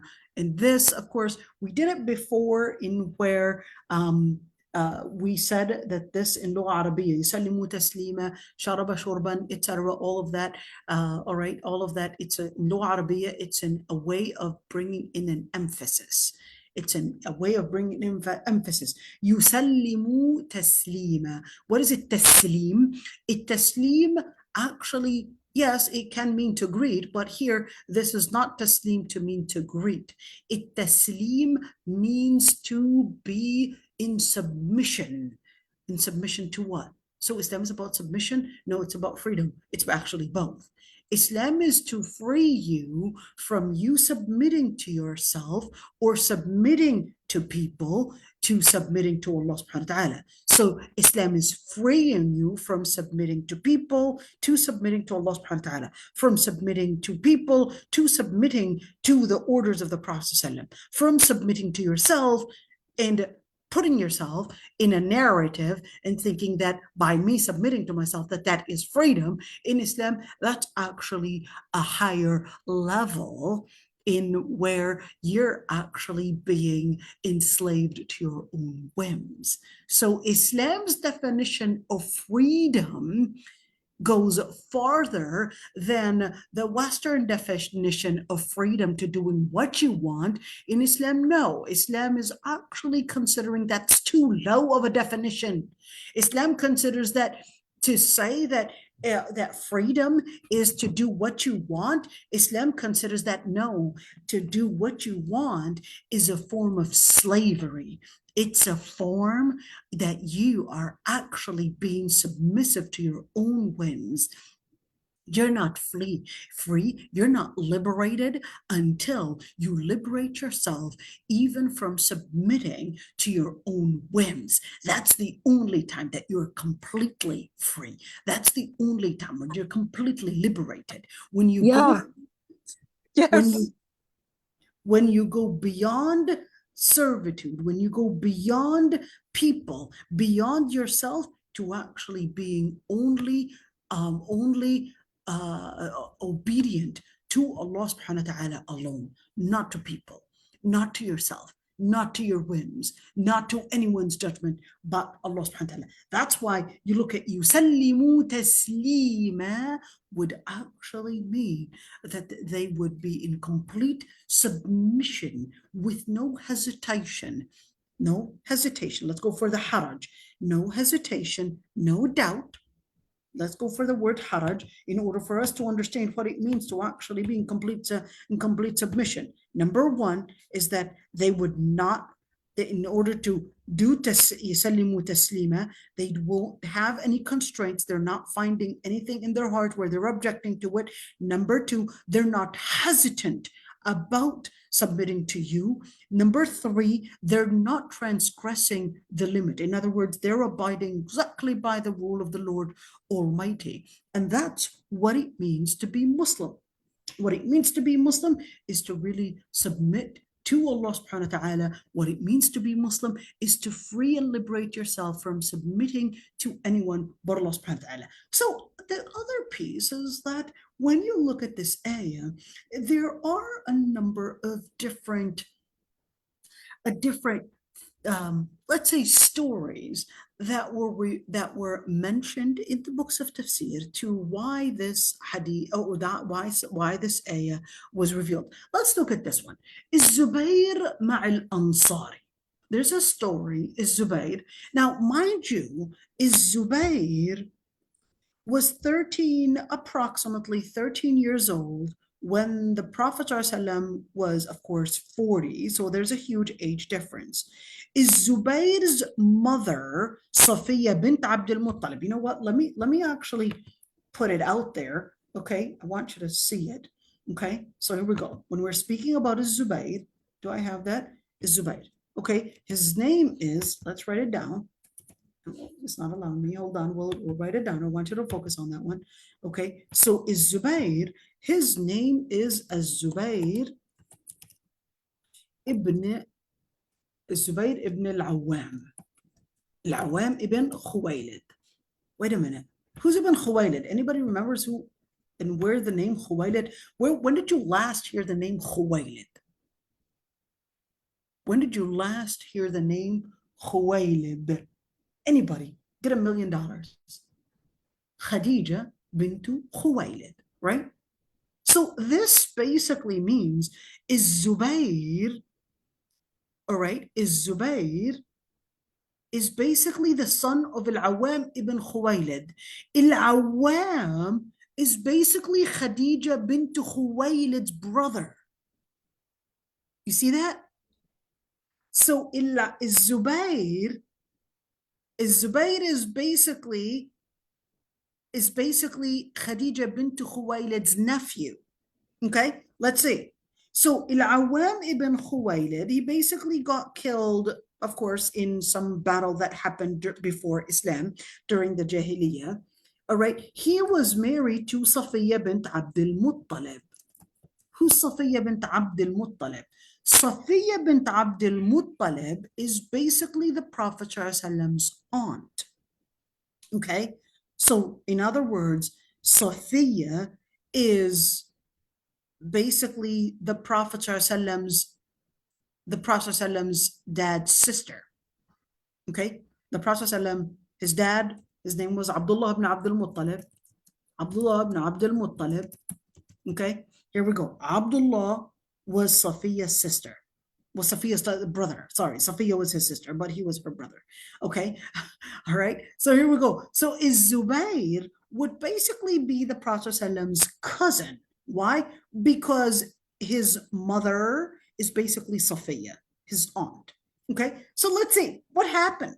Why are we even bringing this up? So we're bringing this up because Zubayr had a neighbor. So the rain, and Zubayr was living on, I guess, on an upper hill. And when it rains, the people in the upper hill, they would basically get the water first. And the people in the lower side of the hill would basically get less water. If we're talking about if somebody were, let's actually draw it so you could see it. Okay, let's do it like this. So here we go. let's say this is the hill, all right, and we're talking about, let's say Zubayr was living here and the other Ansari was living here. So when it rains, Zubayr basically had some kind of walls in order whenever it would rain, the rain would basically be collected within the wall, and therefore that would mean that the water resource or the water that comes running to this guy right here would definitely be less. So here the Prophet ﷺ, Zubayr ibn al-Awwam and the guy that basically lives here, they went into a dispute. Why? Because this guy here, he basically said to Zubayr, you don't have the right to prevent the abundance of water from coming to me. So they came to dispute to the Prophet ﷺ on, does he actually have the right to have a wall? Does he have the right to basically do all that water, and however he's constraining water, all of that, and what should we do? So let's see, they went into a dispute about in regards to that water, and the Prophet ﷺ tells Zubayr, اسقي أرضك ثم أرسل الماء إلى أرض جارك. He said, what you're going to do, irrigate your own land, basically, irrigate your land, fair enough, the water came to you, irrigate your land with it, but then let the water also flow in basically the land of your neighbor. The Ansari, he said, أراك تحب ابن عمتك. I could see you're favoring your cousin here. The Prophet ﷺ's face changed color, because this is right there an attack on the Prophet ﷺ's prophethood right there. And when the Prophet ﷺ just continued and said, اسقي ثم احبس الماء حتى يبلغ الجدر. He said, irrigate, and then when the water reaches basically these walls, then what you're going to do, you're going to let it loose in order to make sure that your neighbor is also getting part of that water. That's when that ayah was revealed, and you could see that this hadith is narrated by al-Bukhari right there. So let's see, number one here, Asbab al-Nuzul, he basically said, this was narrated with hadith عند al-Bukhari, so this was narrated by al-Bukhari, and it was also narrated by Ahmad, and these are the hadith numbers right there. In al-Jadr, basically بفتح الجيم وسكون الدال, al-Jadr, basically the areas that would basically be around, kind of like the little, I guess they do it for farming. They do it around to make little round things around the palm tree barks in order to make it have that kind of like a little wall around the palm trees in order to let the water basically stay fixated for a little bit. All right, so yeah, we used to do that in our farm as well. Okay, so let's continue. Now, the scholars actually had differences of opinions on who this man is. So some had actually said it was some basically an ambiguous anonymous name, didn't necessarily give a particular name, and others, they actually said it was Hatib ibn Abi Balta'a. Who's Hatib ibn Abi Balta'a? Hatib ibn Abi Balta'a, he was basically a Sahabi that was there for the Battle of Badr. But here's one thing that happened. Hatib ibn Abi Balta'a, when there was a time when, of course, the Muslims were gathering to go to a particular battle, but the Prophet ﷺ didn't say anything about where that battle is. And many times he would do that in order to make sure that the information, in other words, no one basically passes on any information, and they would gather their intelligence and basically go with complete power. And in something else happened. This Hatib ibn Abi Balta'a, he basically sent a note with a woman. Wait a minute, what happened? The Prophet ﷺ sent Ali ibn Abi Talib, all right, sent Ali ibn Abi Talib and Zubayr ibn al-Awwam, and he says, there is a woman that has a note. Go and get it. That was who? Well, that was Jibril alayhi salam telling him that there is some leaked information, and the one that has this leaked information in regards to your army is basically, there's a woman that went that direction, go get the note. What happened? I want you to look at this one. The Prophet ﷺ tells him, انطلقا حتى تدركا امرأة معها كتاب. I want you to get, there's a woman, go get the note from her. Now, the Prophet ﷺ, when he tells them that, they know that this is real. They go to the woman and they find the woman and they said, give us the note. And she said, I don't have a note. They said, give us the note or else we'll do things differently. She said, I don't have any notes. They said, give us the note or we'll basically have to strip you in order to get the note and search and do a complete search. There is a note. We have to get that note. She takes out the note from a braid deep in her hair. The note basically was giving information that they were basically going towards a particular area. And this woman, with that note, it was written by Hatib ibn Abi Balta'a. Hatib ibn Abi Balta'a was brought, confronted. Hatib, why would you do that? ما حملك? Why would you do that? And Hatib said, كان بمكة قرابتي وولدي وكنت غريبا فيكم معشر قريش.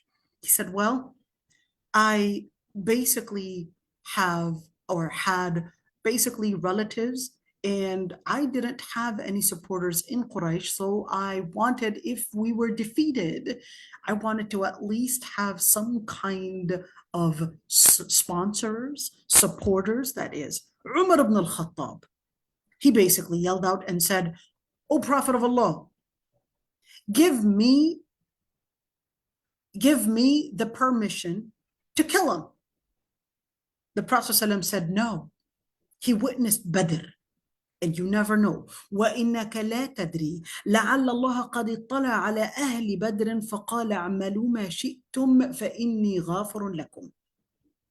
He tells them, no, you never know. Allah subhanahu wa ta'ala might have actually seen the hearts of the people of Badr and said, do whatever you would do. I had forgiven you all the sins. That's when the ayah in Surah al-Mumtahina was revealed. يا أيها الذين آمنوا لا تتخذوا عدوي وعدوكم أولياء تلقون إليهم بالمودة وقد كفروا بما جاءكم من الحق يخرجون الرسول وإياكم أن تؤمنوا بالله ربكم إن كنتم خرجتم جهادا في سبيلي وابتغاء مرضاتي تسرون إليهم بالمودة وأنا أعلم بما أخفيتم وما أعلنتم ومن يفعله منكم فقد ضل سواء السبيل. You look at this ayah where Allah subhanahu wa ta'ala says, oh, you who believe, do not take my enemy and your enemy as an authority, where you would give them some form of love when you recognize that they had basically denied what truth you were given. And they were basically exiling the Prophet ﷺ and yourselves and torturing you because you had believed in the Lord Almighty. And whenever you would basically go and basically for the sake of Allah subhanahu wa ta'ala, when you had went for jihad and seeking basically my content, it is basically not acceptable that you would give them any form of affection when you would know that I know what you conceal and I know that is Allah subhanahu wa ta'ala what you reveal, and whoever does such an act فَقَدْ ضَلَّ سَوَاءَ السَّبِيلِ, and then surely they had lost the path, or at least the direction to the straight path. I want you to look at this hadith. Although, yes, you see a number of different things in this hadith. Oh, I should have actually shared it with you, but that's all right. So this is Hatib ibn Abi Balta. But you could see here that Al-Qurtubi says, وَالصَّحِيحُ الْقَوْلُ الْأَوَّلُ وَأَنَّهُ غَيْرُ مُعَيَّنٍ وَلَا مُسَمَّى وَكَذَا فِي الْبُخَارِ. He said what is actually preponderant and what is authentic and what we know of is that this person that was named in this authentic hadith, in where the dispute about Zubayr ibn Awam along with this Ansari, is that the name remained anonymous. We don't really know who that Sahabi is. It doesn't matter who he is. At the end of the day, is that we could see that there was a story in where it involved in where the person would actually submit in their basically dispute, or even if any of the orders was not in your favor, if that's what Allah subhanahu wa ta'ala and his messenger, or even the scholars had basically, you had learned, and they basically told you that this is what Allah subhanahu wa ta'ala wills, then in that situation, وَيُسَلِّمُوا تَسْلِيمًا, then a true Muslim, that you would abide by the truth. You would basically live by the words of Allah subhanahu wa ta'ala, even if it does not necessarily go in accordance with what you are hopeful would be in your favor. So Ibn al-Arabi says, and here we go, and he says, وَهُوَ الصَّحِيحُ فَكُلُّ مَنْ اتَّهَمَ رسول الله صلى الله عليه وسلم في الحكم فهو كافر لكن الأنصاري زل زلة فأعرض عنه النبي صلى الله عليه وسلم وأقال عثرته لعلمه بصحة يقينه وأنها كانت فلتة وليس لأحد بعد النبي صلى الله عليه وسلم. Ibn al-Arabi, who is also a great, one of the best Maliki scholars, who also was not fanatic in regarding to at least taking a particular madhab, but he was generally Maliki madhab, but he was not fanatic about one madhab. And he said, and that is actually the preponderant, that is a sahih, is that the name is really anonymous, and here we go, semicolon, and anyone who would accuse the Prophet's ruling, in other words, as being unjust, that basically, then that would be a person that would be considered as a disbeliever. Yet, what about al-Ansari? What about this guy that is al-Ansari? Al-Ansari is basically the Sahabi that is a resident of Medina. The others are Muhajirin. They're basically the ones that were residents of Mecca, migrated later to Medina. Those are called al-Muhajirin. Okay, al-Ansari. But al-Ansari zalla zallatan, in where he made a mistake, but the Prophet ﷺ had disregarded it, and the Prophet ﷺ had accepted, basically because he knows that this Sahabi is living in complete Iman, and that it was just a tongue slip, not really what he had actually really believed in. In other words, he wasn't necessarily a munafiq, he didn't mean it, it was more of a tongue slip that he had said, and of course no one can actually regard as it's a tongue slip and therefore dismiss it, because you never know what tongue slip Allah subhanahu wa ta'ala will hold you accountable for. In fact, there is a hadith where the Prophet ﷺ actually said, a man might say a word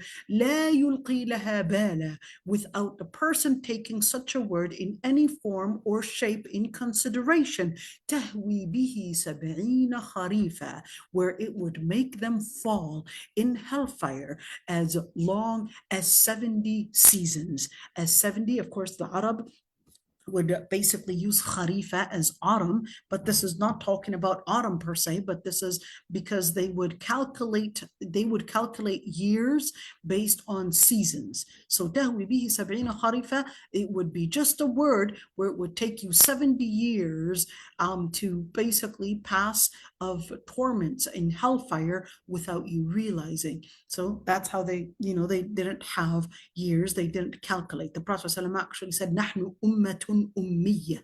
We are a nation that is illiterate. They were illiterate because they didn't know calculations, they didn't know numbers, they didn't actually know how to write and read and write. So that's why they were illiterate. So they used to use seasons as a way of calculation, or sometimes events. That's why they would say "Aam al-Fil," the year of the elephant, because they didn't necessarily have a particular number.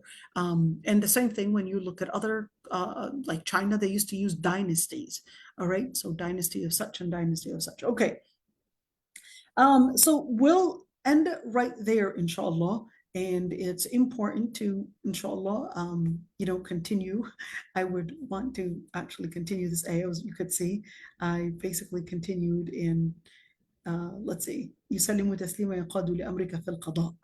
All right, Binti, Binti, I love the name. Let's see. Here's a question. Are we allowed to stereotype or dislike people based on their ethnicity or where they grew up unless they don't fall in that box? Just a personal experience that most of the people coming from that part of the world have a certain attitude which they have in common. Any hadith that, question 2, any hadith that Al-Aqsa gets destroyed. Okay. So let me answer the first one. Are we allowed to stereotype, dislike people based on their ethnicity? So number one is that the Prophet ﷺ had actually mentioned that دعوها فإنها منتنة, that it's not permissible to somehow categorize people as being somehow inferior because of a certain race or because coming from a certain country, etc. So that's not permissible to do, okay? To regard certain people as inferior, therefore others are superior, is basically a way of discrimination that Allah subhanahu wa ta'ala had said and clearly said in the ayah, inna akramakum 'inda Allahi atqakum, and said, ya ayyuhan nasu inna khalaqnakum min dhakari wa untha waj'alnakum shu'uban wa qaba'ila lita'arafu. The main reason why Allah subhanahu wa ta'ala was teaching us, the main reason why Allah subhanahu wa ta'ala had created people into basically nations, tribes, female, male, etc., lita'arafu, in order to learn from one another. And of course, that actually means that one country or one nation or one race might actually have a potential that other races might not have. Keep that in mind.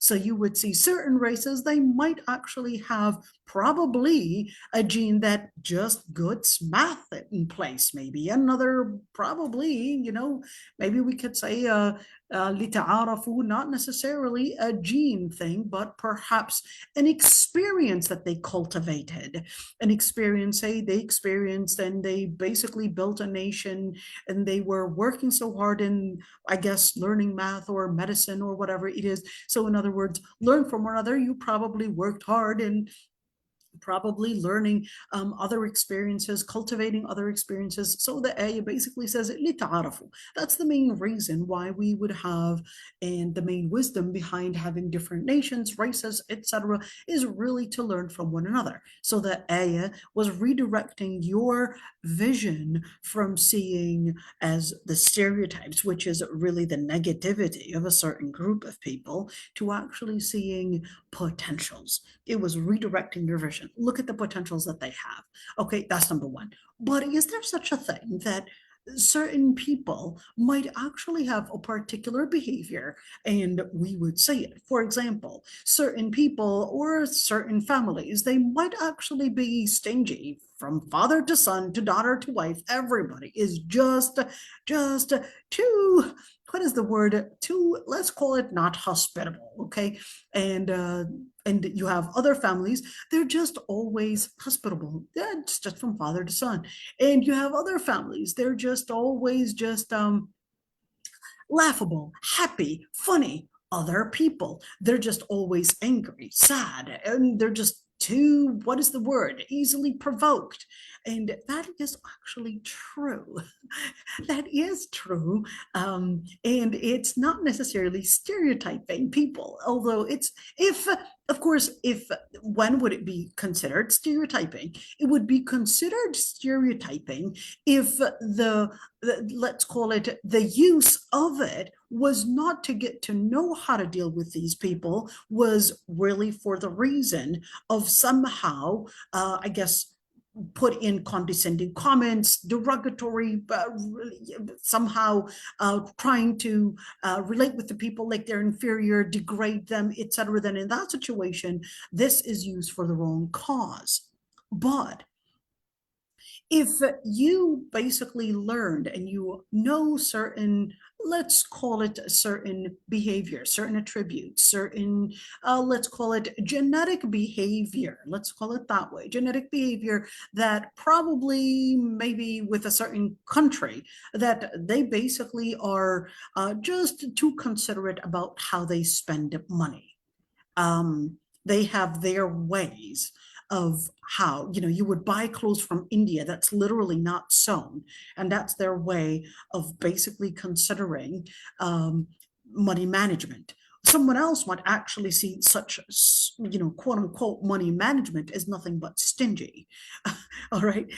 You could say the people have different definitions to the same exact thing. One group of people that call it money management, the other group of people that actually call it stingy. And same thing. One group of people will call being hospitable as money laundering, and the other group of people will actually call it, well, it's basically being hospitable. Other group of people might consider it, well, I'm basically being studious. The other people considering it, well, you're being too book smart, but really in social relations, you are too behind. And the list goes on and on, how people can actually create a certain narrative. So if this narrative was used in a way to condescend a certain group of people and make them feel inferior, then in that situation, that would be within the context of the hadith, دعوها فإنها منتنة, that you should leave that entirely, because what it would bring is nothing but hate, but genocide, but killing, but definitely, but nothing but division within the society. Yet, where do we get, is there anything in the hadith that supports that certain behaviors, just as certain body features are also passed down, or even illnesses are also passed down genetically? Yes, there are certain hadith, just like for the Prophet, for the hadith example, the hadith where the Prophet ﷺ had actually told in Mundhir ibn al-Ashaj ibn Qais, in where he tells him that he has al-hilm. We talked about this before, where the Prophet ﷺ had actually said that he had forbearance and also gentleness. And he said, "Bal jabarakallahu alayhi," when he had asked, was it something that I disciplined myself into, or was it something that Allah subhanahu wa ta'ala had created in me? He said, "Bal jabarakallahu alayhi." In other words, it is a genetic thing. Same thing when you look at, for example, Sa'id ibn al-Musayyib, or al-Musayyib. He basically had said, one main reason to why why he basically lived in some form of sadness, that was just, I guess he wasn't just a happy person, in where his father, the Prophet ﷺ, attempted to change his name from al-Hazan to a different name, but he insisted that he doesn't want his name changed from basically what would mean hardship or sadness. Okay, al-Hazan or al-Huzn. Al-Hazan would be the little hill, and okay, but al-huzn would be sadness. But he said, I'm not going to change my name to a name other than what my father had named me.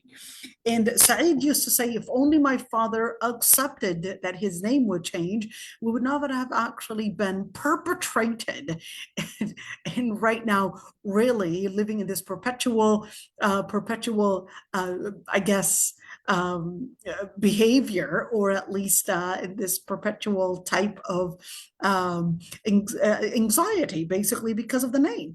And we're living that name, and it becomes something that is passed on from one generation to another, and you might not even recognize that certain behaviors are passed on behaviors passed on from your father, your mother, etc. They're basically passed on to your children, etc. And it's not just your father and mother, of course, because genetics, it's not only from your father to your mother, but certain group of people can definitely also have a certain trait, not only in their outer features, but also in their behavior. So yes, but if you're using it for the wrong purpose, then that would actually be haram to use. That's when discrimination comes in, and that's when it would be dangerous to use. What is going on? Okay, Noura, what's going on? I'm answering the question, Noura. That was basically Noura. Assalamu alaikum. Walaikum salam. Let me just answer the other one. Any hadith that basically talks about Al-Aqsa being destroyed? So the ayah in Surah Al-Isra, the ayah in Surah Al-Isra basically speaks about how they would وَلْيُتَبِّرُوا مَا عَلَوْا تَتْبِيرًا, and of course that they would actually it's really important to mention that this is not about the particular monument of al-Masjid al-Aqsa, all right? Not necessarily the particular monument, but this is actually al-Masjid al-Aqsa. Palestine is all Masjid al-Aqsa. So when you would say, for example, it's talking about Gaza, there is an authentic hadith where the Prophet ﷺ had actually mentioned that the people that would be considered as the ones that were chosen by Allah subhanahu wa ta'ala, or at least that would be the ones لا يضرهم من خالفهم. They would not worry about who disagrees with them, and they're basically the ones that Allah subhanahu wa ta'ala would give victory, are basically in Asqalan. And of course in Asqalan, Asqalan is basically just 20 kilometers away from Gaza, so mind you. And basically when you would see the hadith that speak about Masjid al-Aqsa, or even when you look at Subhanalladhi asra bi'abdihi laylan min al-Masjid al-Haram ila al-Masjid al-Aqsa, al-Masjid al-Aqsa here is not the yellow dome that you would see, is not necessarily that. Al-Masjid al-Aqsa would be in Palestine. Okay, so it's not necessarily this particular monument. So when the ayah actually says وَلْيُتَبِّرُوا مَا عَلَوْا تَتْبِيرًا, and that the Yahud would actually do massive destruction, massive oppression, massive injustice in al-Masjid al-Aqsa, it's not speaking about al-Masjid al-Aqsa to mean the monument itself or whatever is on 144 dunams there, but it's actually talking about in Palestine. Okay, and even this sacrifice that they are trying to do, etc. At the end of the day, definitely Allah subhanahu wa ta'ala had pre-warned and pre-told us about what the Bani Israel, or at least the Yahud, would do in al-Masjid al-Aqsa, what they would do in Palestine, and it is up to us to actually be one, recognizing that the story of al-Masjid al-Aqsa is not the story of Palestine. The story of al-Masjid al-Aqsa is the story of the Ummah. That's why even Surah Al-Isra is actually in the heart of the Quran. If I were to tell you to open the middle of the Quran, all you need to do is just open the middle of the Quran and you will find Surah Al-Isra is the page that you had opened. Okay, is the page that you had opened, because when you're looking at al-Masjid al-Aqsa, you're looking at Palestine. It's not an issue of Palestinians. It's not an issue of some human rights issue, but it's also an issue of the Ummah's Iman. It's an issue of the Ummah's Iman, the Ummah's faith. That's why Allah subhanahu wa ta'ala mentioned Masjid al-Aqsa, mentioned Palestine, not because they're going to go through exceptional torture, because I am sure that the torture that the Muslims have gone through in Myanmar or even in Syria is probably even far worse than the torture that torture that is happening in Gaza. And this is important to keep in mind. I'm not saying that the torture in Gaza is not far, far than definitely than any human rights and all of that. Definitely, it is right now going to a total of 39,000 people killed. Definitely, right before all the journalists, cameras, and all of that. But then Allah al-Musta'an, and it's really important to recognize that when we're speaking about Palestine, we're actually speaking about not exceptional in at least the atrocities in the numbers of people that are being killed, but this is in order to remind us that your iman is basically right there reflected by al-Masjid al-Aqsa and how Islam is basically ruling in that place. That's the significance of al-Masjid al-Aqsa. The significance of al-Masjid al-Aqsa, the significance of Palestine is basically to let us know that is the tool that you would measure your the ummah's iman with. It's basically al-Masjid al-Aqsa. When thermostat. It's like a thermostat. It's like a thermostat, exactly. It's the thermostat, exactly. So I believe Binti, my dear, you wanted to ask a question, and unfortunately your hand, I'm sure right now it's so sore from raising your hand. Go ahead, dear. It's a digital hand, so it's okay. Well, yeah, I mean, yeah. So that resource that you've been using as a way to find the words and the meanings and things like that, is it only available in Arabic? Like, would we be able to use it ourselves? Because I don't speak Arabic, but I definitely am interested in like when I see a word in the Quran, I'd like to kind of dive deep into its meaning and things like that. Like, do you have a resource that we can use? Like, so fair enough. Let me see. So the tafsir, I'm gonna actually share this screen with you right there. Okay, so this basically is a very important website. This basically has all the resources for the tafsir. So let's look at this tafsir, okay? These basically are tafsir. So if you really wanted to go deep in the tafsir, or in at least the explanation of each and every single word and the context and the conjugation of it and all of that, you would basically have to know Lugha Arabiya, and certainly these books. If you were to actually see, I don't know how, I'm going to try to make this even larger for you to just see. Okay, here we go. So if you were to actually see each and every single one of these books is basically a huge volume. So if I were to actually get all these tafsir right there, look at how many, this would probably fill, if I would say, about maybe over 3,000 volumes. Literally over 3,000 volumes. All right. So if I were to take, for example, let's see, just one of these books. Okay. Let's see. Oh, you know what? Tahrir wa Tanwir. That's 20 volumes right there. Tafsir al-Kabir lil-Tabarani. That's 20 volumes right there. Let's see. Tafsir Sharawi right there. So that's also 20 volumes. I know they were all, I'm just picking on the 20 volumes. Adwa al-Bayan is, well, they're actually big volumes, but they're almost 8 volumes, but they're really huge volumes, really huge volumes. Ruh al-Ma'ani is in 21 volumes almost. So you're talking about a lot of volumes that you would really have to be able to go to.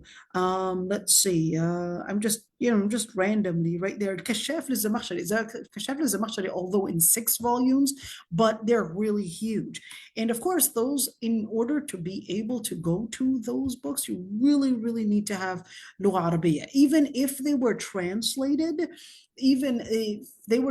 like, for example, Al-Kashaf al-Zamakhshari, even if it was translated, it would just give you, I would say, a surface translation, because if you were to look at, for example, Al-Kashaf al-Zamakhshari, it really is relating a lot to semantics in Lugha Arabiya, conjugation in Lugha Arabiya, grammar in Lugha Arabiya. So all of that would really not be understood unless you actually learned the actual build up in Lugha Arabiya itself, whether we're talking about the conjugation or whether it's semantics, etc. So some of these things, not sure I would necessarily, for example, translate to Zamakhshari, but I would probably translate Fath al-Qadir. Fath al-Qadir, it's in roughly 8-10 volumes almost. All right. But it would be Fath al-Qadir is basically, I would say, a summary of this book, which is al-Qurtubi right there. So this basically is, let's see, let me, I'm going to give you the book. This is called الجامع لأحكام القرآن and والمبين لما تضمنه من السنة وآي الفرقان. This is actually 21 volumes, but I'm just here, showing you those words and showing you those ayats so you could actually see it. So that's why it's helpful to actually be there during the classes, because what I really try to do is help you see the actual wording. I'll highlight it for you. I'll show it for you. That way you could see that there is actually a reference for you to turn to and basically help you grow in your ability to understand Lugha Arabiya, understand the Quran, understand the words, understand the meanings, and hopefully you'll be a scholar one day and you'll be the one to teach and be able to go back to these resources and basically be able to teach it. Okay. And that's why I basically keep on using the resources. And that's why I like, using, am I sharing the right screen with you? Yes, I am.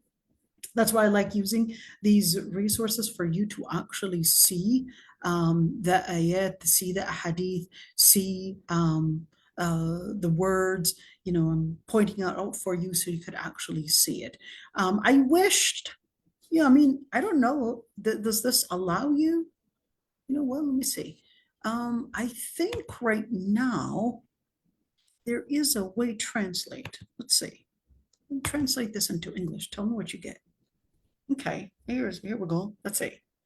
So we basically said the word hardship, which is haraj, came in the Quran with 3 meanings, which are the first, distress, the second is doubt, the third is sin. Hey girl, see, what do you know? You got it translated right there. All you need to do, there, can you see it? Did you see what I just did? So the actual page. Yeah. Yeah. Yeah. Are we on the Tafsir website right now or the Islamic any website? So I basically went to islamweb.net. Okay. And that page, let's see, let's go to translate, and basically here we go. It was in Arabic. It was originally in Arabic, but then I went to these 3 dots right here and I went down and I said, you know what, can you translate for me? And I basically asked it to translate it in English. It translated it into English and it told me, here we go, the hardship. It told me the meaning of haraj and it said distress. And then it gave you the translation for the ayah. And then it gave you the second meaning, which is doubt, and gave you the translation for the ayah.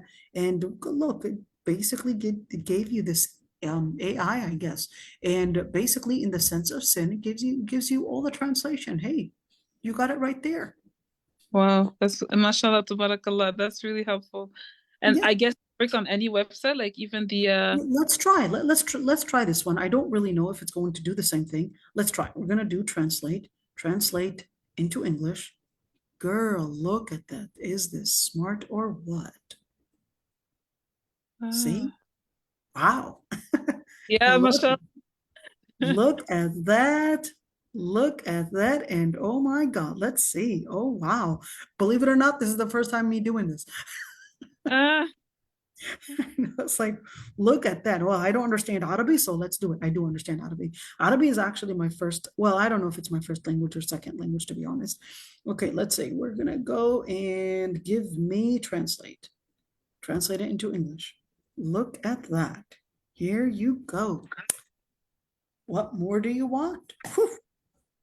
That's wonderful. Thank you. Jazakallah khair. Wonderful. Look at that. Now you've got, oh, look at that, my friend. Look at that. All those books. All those books, girl. This is just, oh, well, why didn't you translate that one? Hold on. Maybe he didn't get to them. So let's do this. Translate and do it again. Do it again. Okay, we're going to go. Probably going to go down. Let's see. Where do you give me the al-manar? And let's see. And I'm going to go just random A. Go like that. didn't like it. Oh yeah. But this one, in order to get that one, you have to keep on pressing hard. I don't know why, but just keep on pressing hard in order to get to it. And you're going to translate. Give me the translation. Look at you. Here we go. What more do you want? Okay, alhamdulillah. Beautiful, beautiful. Yeah, I guess the lining is not that great, but still, you got it right there. Yeah. You've got all the resources in your day and age. You got it right there. So don't ask me about whether it's translated or not. You can translate it at the finger of your tips, girl, right there. Okay. Alhamdulillah. Cool, huh? Jazakallah. So even Tafsir al-Qurtubi, now you can find it translated too. Copy and paste it. What do you want me to copy and paste? You copy and paste this? Well, you don't need to copy and paste it. I mean, you can if you want to. So basically, I'm at the website, I think. So, the website, altafsir.com. You could see it. So I got altafsir.com, and basically you would go to that website and it would give you an option of English and Arabic. Well, don't go for the English one, because let's say the English one is going to give you what? Oh, okay. So the English one is going to give you, oh, okay. So here we go. So the English one is basically putting you just a couple tafsirs if you do the English. Those that are already translated. Yeah, I guess. Right. So they're just giving you, those are already translated. But if you do the Arabic one, and then you basically get a huge amount of tafsir, and then you basically choose this AI translation, which is right there. So basically these little three dots right there, and then translate, and then you can add more languages, by the way. Yeah. I don't know, you want to choose maybe Farsi, whatever language you want, and then you could add it right there. So I just have an alternative is English, and then you could actually have it. So yeah. And is there such a book that would give like like a dictionary type book reference of meanings of the Arabic like those letters like kharaja? So kind of like a transliteration type of thing. There is Not transliteration, no, I'm referring to, like, for instance, there's those three letter root words and their meaning, and like a dictionary. There is.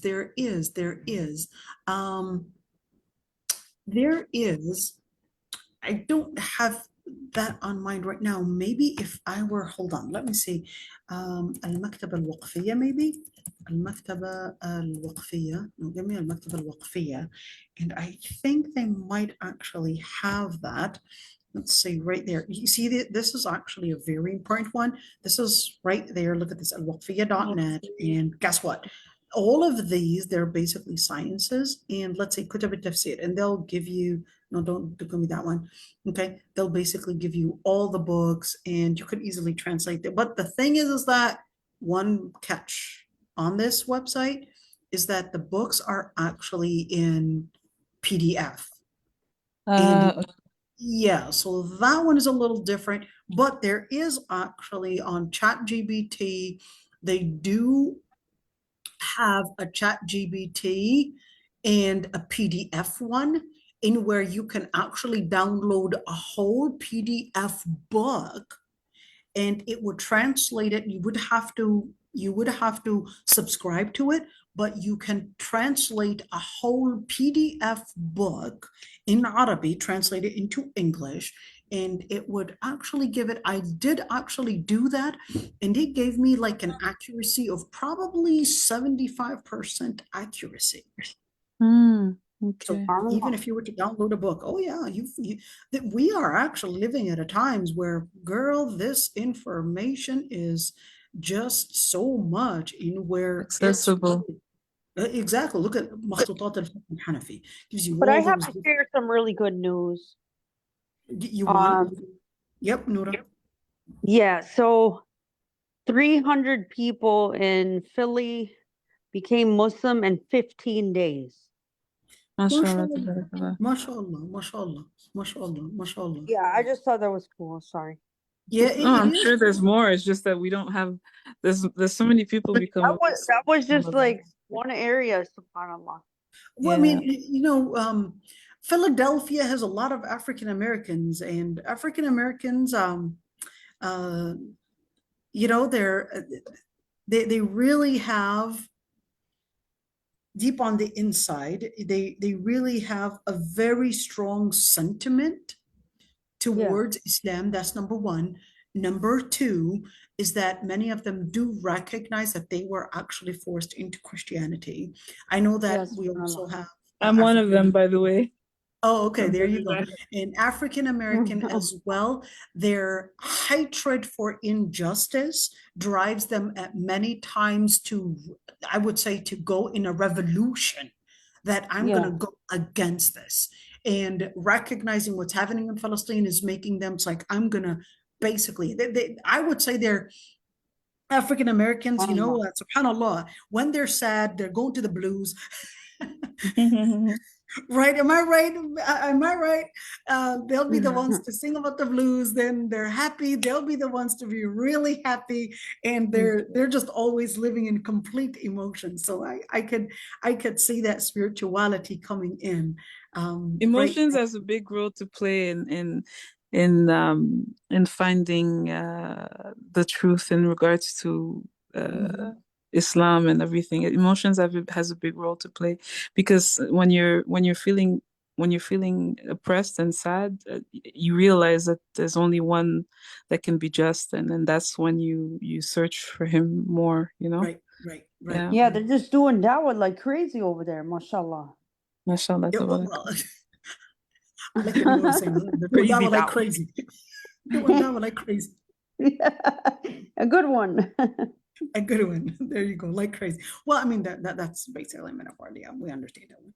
Yeah, no, we understand. Yeah, there you go. I know that there is what you're looking for. I would have to kind of dig for it, but you're actually looking for. Let me see. Maybe I could call it. Let me see. Tarjama, maybe. Tarjama. I like it when I see a word in the Quran. Usually, I want to understand like what the breaking down of the word, and like what you did with the word shajara and all those. That's I really like that, because I think it gives a different, like it allows to see like more depth and understanding what you're actually reading. There's more.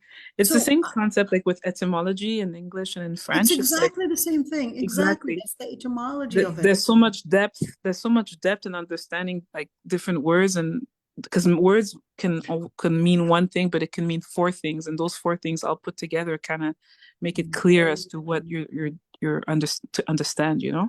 So that I know there are books like that in English and in etymology and stuff. I just wanted to have something similar in Arabic so that I can. I know that there are in Arabic, like there's Lisan al-Arab right now. It doesn't want to open for some weird reason. Maybe if I would stop right there and say it doesn't want to open for some weird reason. But anyhow, in Lugha Arabiya, maybe if I were to do this, I'm just gonna like open me a different page. Hopefully it would open it. Maybe because I've got so many different things that are open that it's not capable of opening it. Anyhow, so the most important book, okay, here we go. The most important book that basically studies that is basically, let me see, I'm trying to find Lisan al-Arab is basically the most important book that basically studies that, in where you're going back to the etymology of the word and basically finding it. Let me see Lisan al-Arab if they would actually put it out for me. It's almost in 21 volumes. I had that at home. But the weird thing about Lisan al-Arab, okay, here we go. This is it. So look at this, Lisan al-Arab, and it's, wow, you could actually have that book. You could actually find it. And let's see, Tahmil al-Mubashir, man, that's going to take a long time. Okay, here we go. So it's basically 15 volumes, at least this one. All right, and here we go. Let me give me this one, PDF. Okay, what are you going to give me? Okay, can you actually see it? Yeah, you have to scroll the pages. Yeah, scroll the pages. So here we go. I know kind of, let's see. Here, ja, sha, ra. Let's see if I can actually make it wider and see if I can actually make it. Give me one page so at least I can see. جسر يجسر جسورا وجسارا مضى ونفذ So jasara would actually, he's giving you the different etymologies and basically the different conjugations. Mada wa nafada. Mada actually means to decree, and nafada would mean to pass. جسر على كذا يجسر جسارة وتجاسر عليه أقدم. So basically it could also mean to approach something. الجسور الجسور الجسور المقدام. So it gives you a word, and he says, well, from this root, you basically have a person that is jasur. If we call the person jasur, that would actually mean he's miqdam, meaning that he is courageous. He's a person that would approach things without hesitation. وَرَجُلٌ جَسْرٌ وَجَسُورٌ مَاضٍ شُجَاعٌ. He's basically not hesitant and a person that is courageous. وَالْأُنْثَى جَسْرَ. And for a female, it would be jasra. I'm just giving you here just an idea of how it would look like in Lugha Arabiya, and how they would give you, this is the etymology, and this basically all the words that are conjugated from this particular word, and then they would tell you go in further and further, and give you all these different poetries of how these words are used and all of that. This is just one book. And you could say it's 15 volumes. The book I had was actually 20 volumes, but I guess it depends on the copy. So this is to give you this. But can you actually translate this? You can. Yeah, there's a ChatGPT, not just the ChatGPT. There's a ChatGPT PDF in where you could download the whole thing, and it would translate the whole thing for you. Almost 75% accuracy. That's outstanding. Yeah, it's better than not being able to access the resource. Yeah, so like for now. Right. This book that I was actually going over is basically called, let's see, Lisan al-Arab for Ibn Manzoor, and you could say he is Ifriqi. When you say Ifriqi, that would actually mean Tunisian. Okay. So, yeah. And you would have the first volume, second volume. You know what? Let me do the translation so you could actually see. Okay.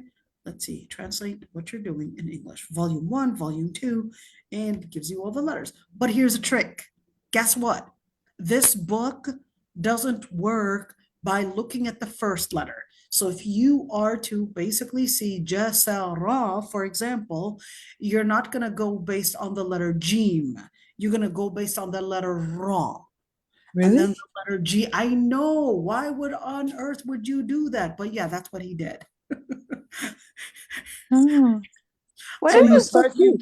when you look in the ending. dictionary, you start by the last letter. You start by, so you take the root jasara, okay, jasara, okay, and then you would go for the babara. Basically, you would basically go for the volume that of ra, and then you would go for the volume, and then you would go for chapter jim, and then you would go for C. Oh.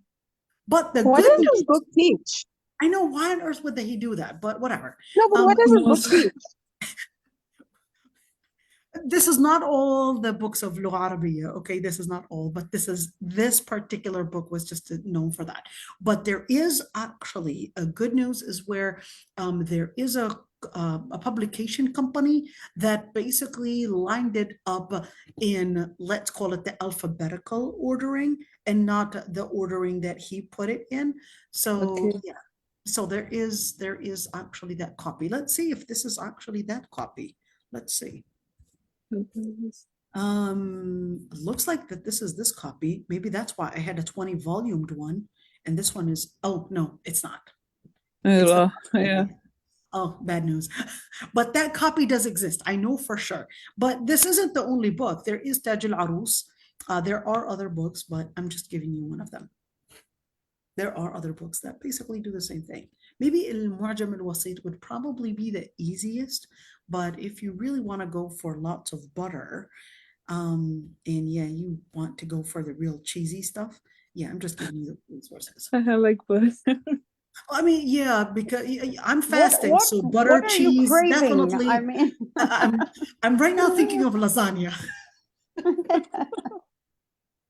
I know. What are you craving? I'm thinking of lasagna, butter, cheese.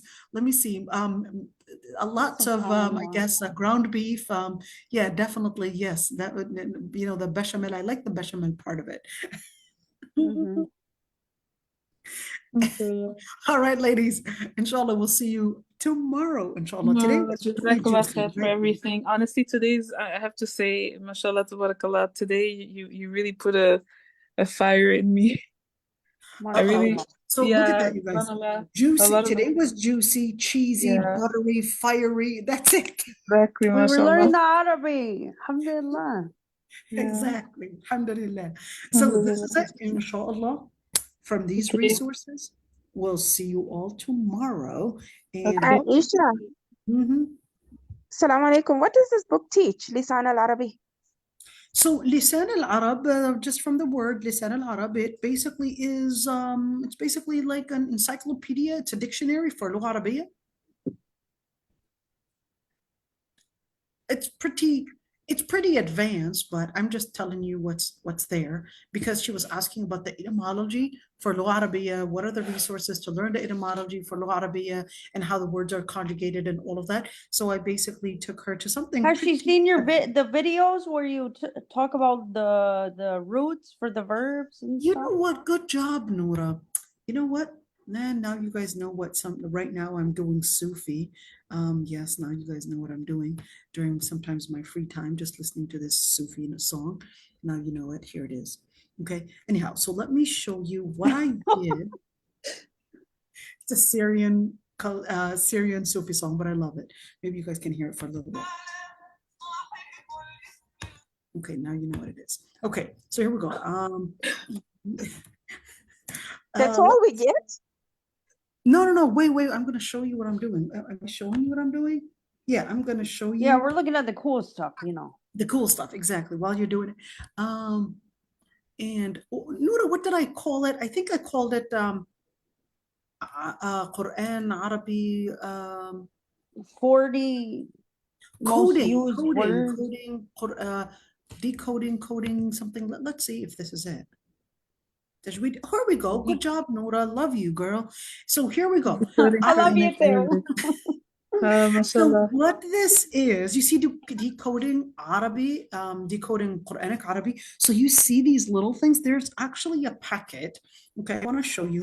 Those are actually 14 different lectures. Okay, well, how did we jump in here? Sorry about that. So basically, those are 14 different lectures. And I basically have for you, so here we go, 18 different lectures. And then what you would have is basically there is in those videos, there are 18 different videos. In those videos, you would have that in basically the 80% of the frequently used words in the Quran and basically translated, and I would comment on each and every single one. And there is a packet for it, and I do have it in the videos, the packet for it, for those videos. And there's a packet, you could actually memorize those packets. And they're just almost 14 different pages, 40 different boxes, but 14 pages. And you would actually have 80% of the frequently used words in the Quran. And the packet, I do actually have it. Let me see. Let me see. I did Like actually. a downloadable, it's a downloadable document It's that we can. downloadable. Yeah, it's downloadable. And guess what? You can actually do, let's see, you know what? I'll make sure. Oh, look, here's the transcript for it. You can actually have the transcript for it. And let's see, I'm going to show you. So they're basically called 80 used words in the Quran. Let's do it Most that frequently. way. PDF. Yeah, it's going to come up. Here It's we go. gonna Here come we go. up, yeah. Yeah, it's going to come up, and there we go. So those basically, and there are all these videos. This is it. There you have it. There you have it. So basically, this one is just organized in a bigger copy, but you will have it right there. And Okay. yeah, it's easy to find. It's easy to use, and yep, and you'll basically go along with these packets with these words, and it will help you learn the words, most of the words that basically are found in the Quran, and you've got the video. Now you have the video for it. You can actually find it. Let's see, Kalamullah, I think they also downloaded it. Here we go. Is that it? Yes, same thing. Well, basically, this is the same thing. Okay. I just had the old version of it, but it's really the same thing. So basically give you people, relative, ahl, when, إذا, etc. And then I basically go over each and every single box. All right, so that's why you have all these 18 videos over each and every single box, and then basically cover everything. There you go, see? Okay. Alhamdulillah. All right. Yeah, Jazakallah khair. Thank you Yeah. for bringing Yeah, that. pass it on for people, even after my death. Now you have, inshallah, resources that you can go back to. Yeah, Alhamdulillah. Oh. Jazakallah khair. وإياكم. So May we'll Allah see. subhanahu wa ta'ala give you a long life and all of us. Allahumma ameen. Allahumma So we ameen. can do more khair, inshallah. Inshallah, we've got a lot to work on, inshallah. We're still in Surah Nisa, so well, let me see, Surah Nisa. So we covered a lot, but we still have a lot to finish in tafsir. Maybe we could even go for Sahih al-Bukhari, you never know. Subhanallah. Yeah. Okay. Yeah, that would be awesome. It would be awesome, exactly. Yep. My All right. my words I use, it's way out of style. Don't worry, it's better than cheesy and juicy.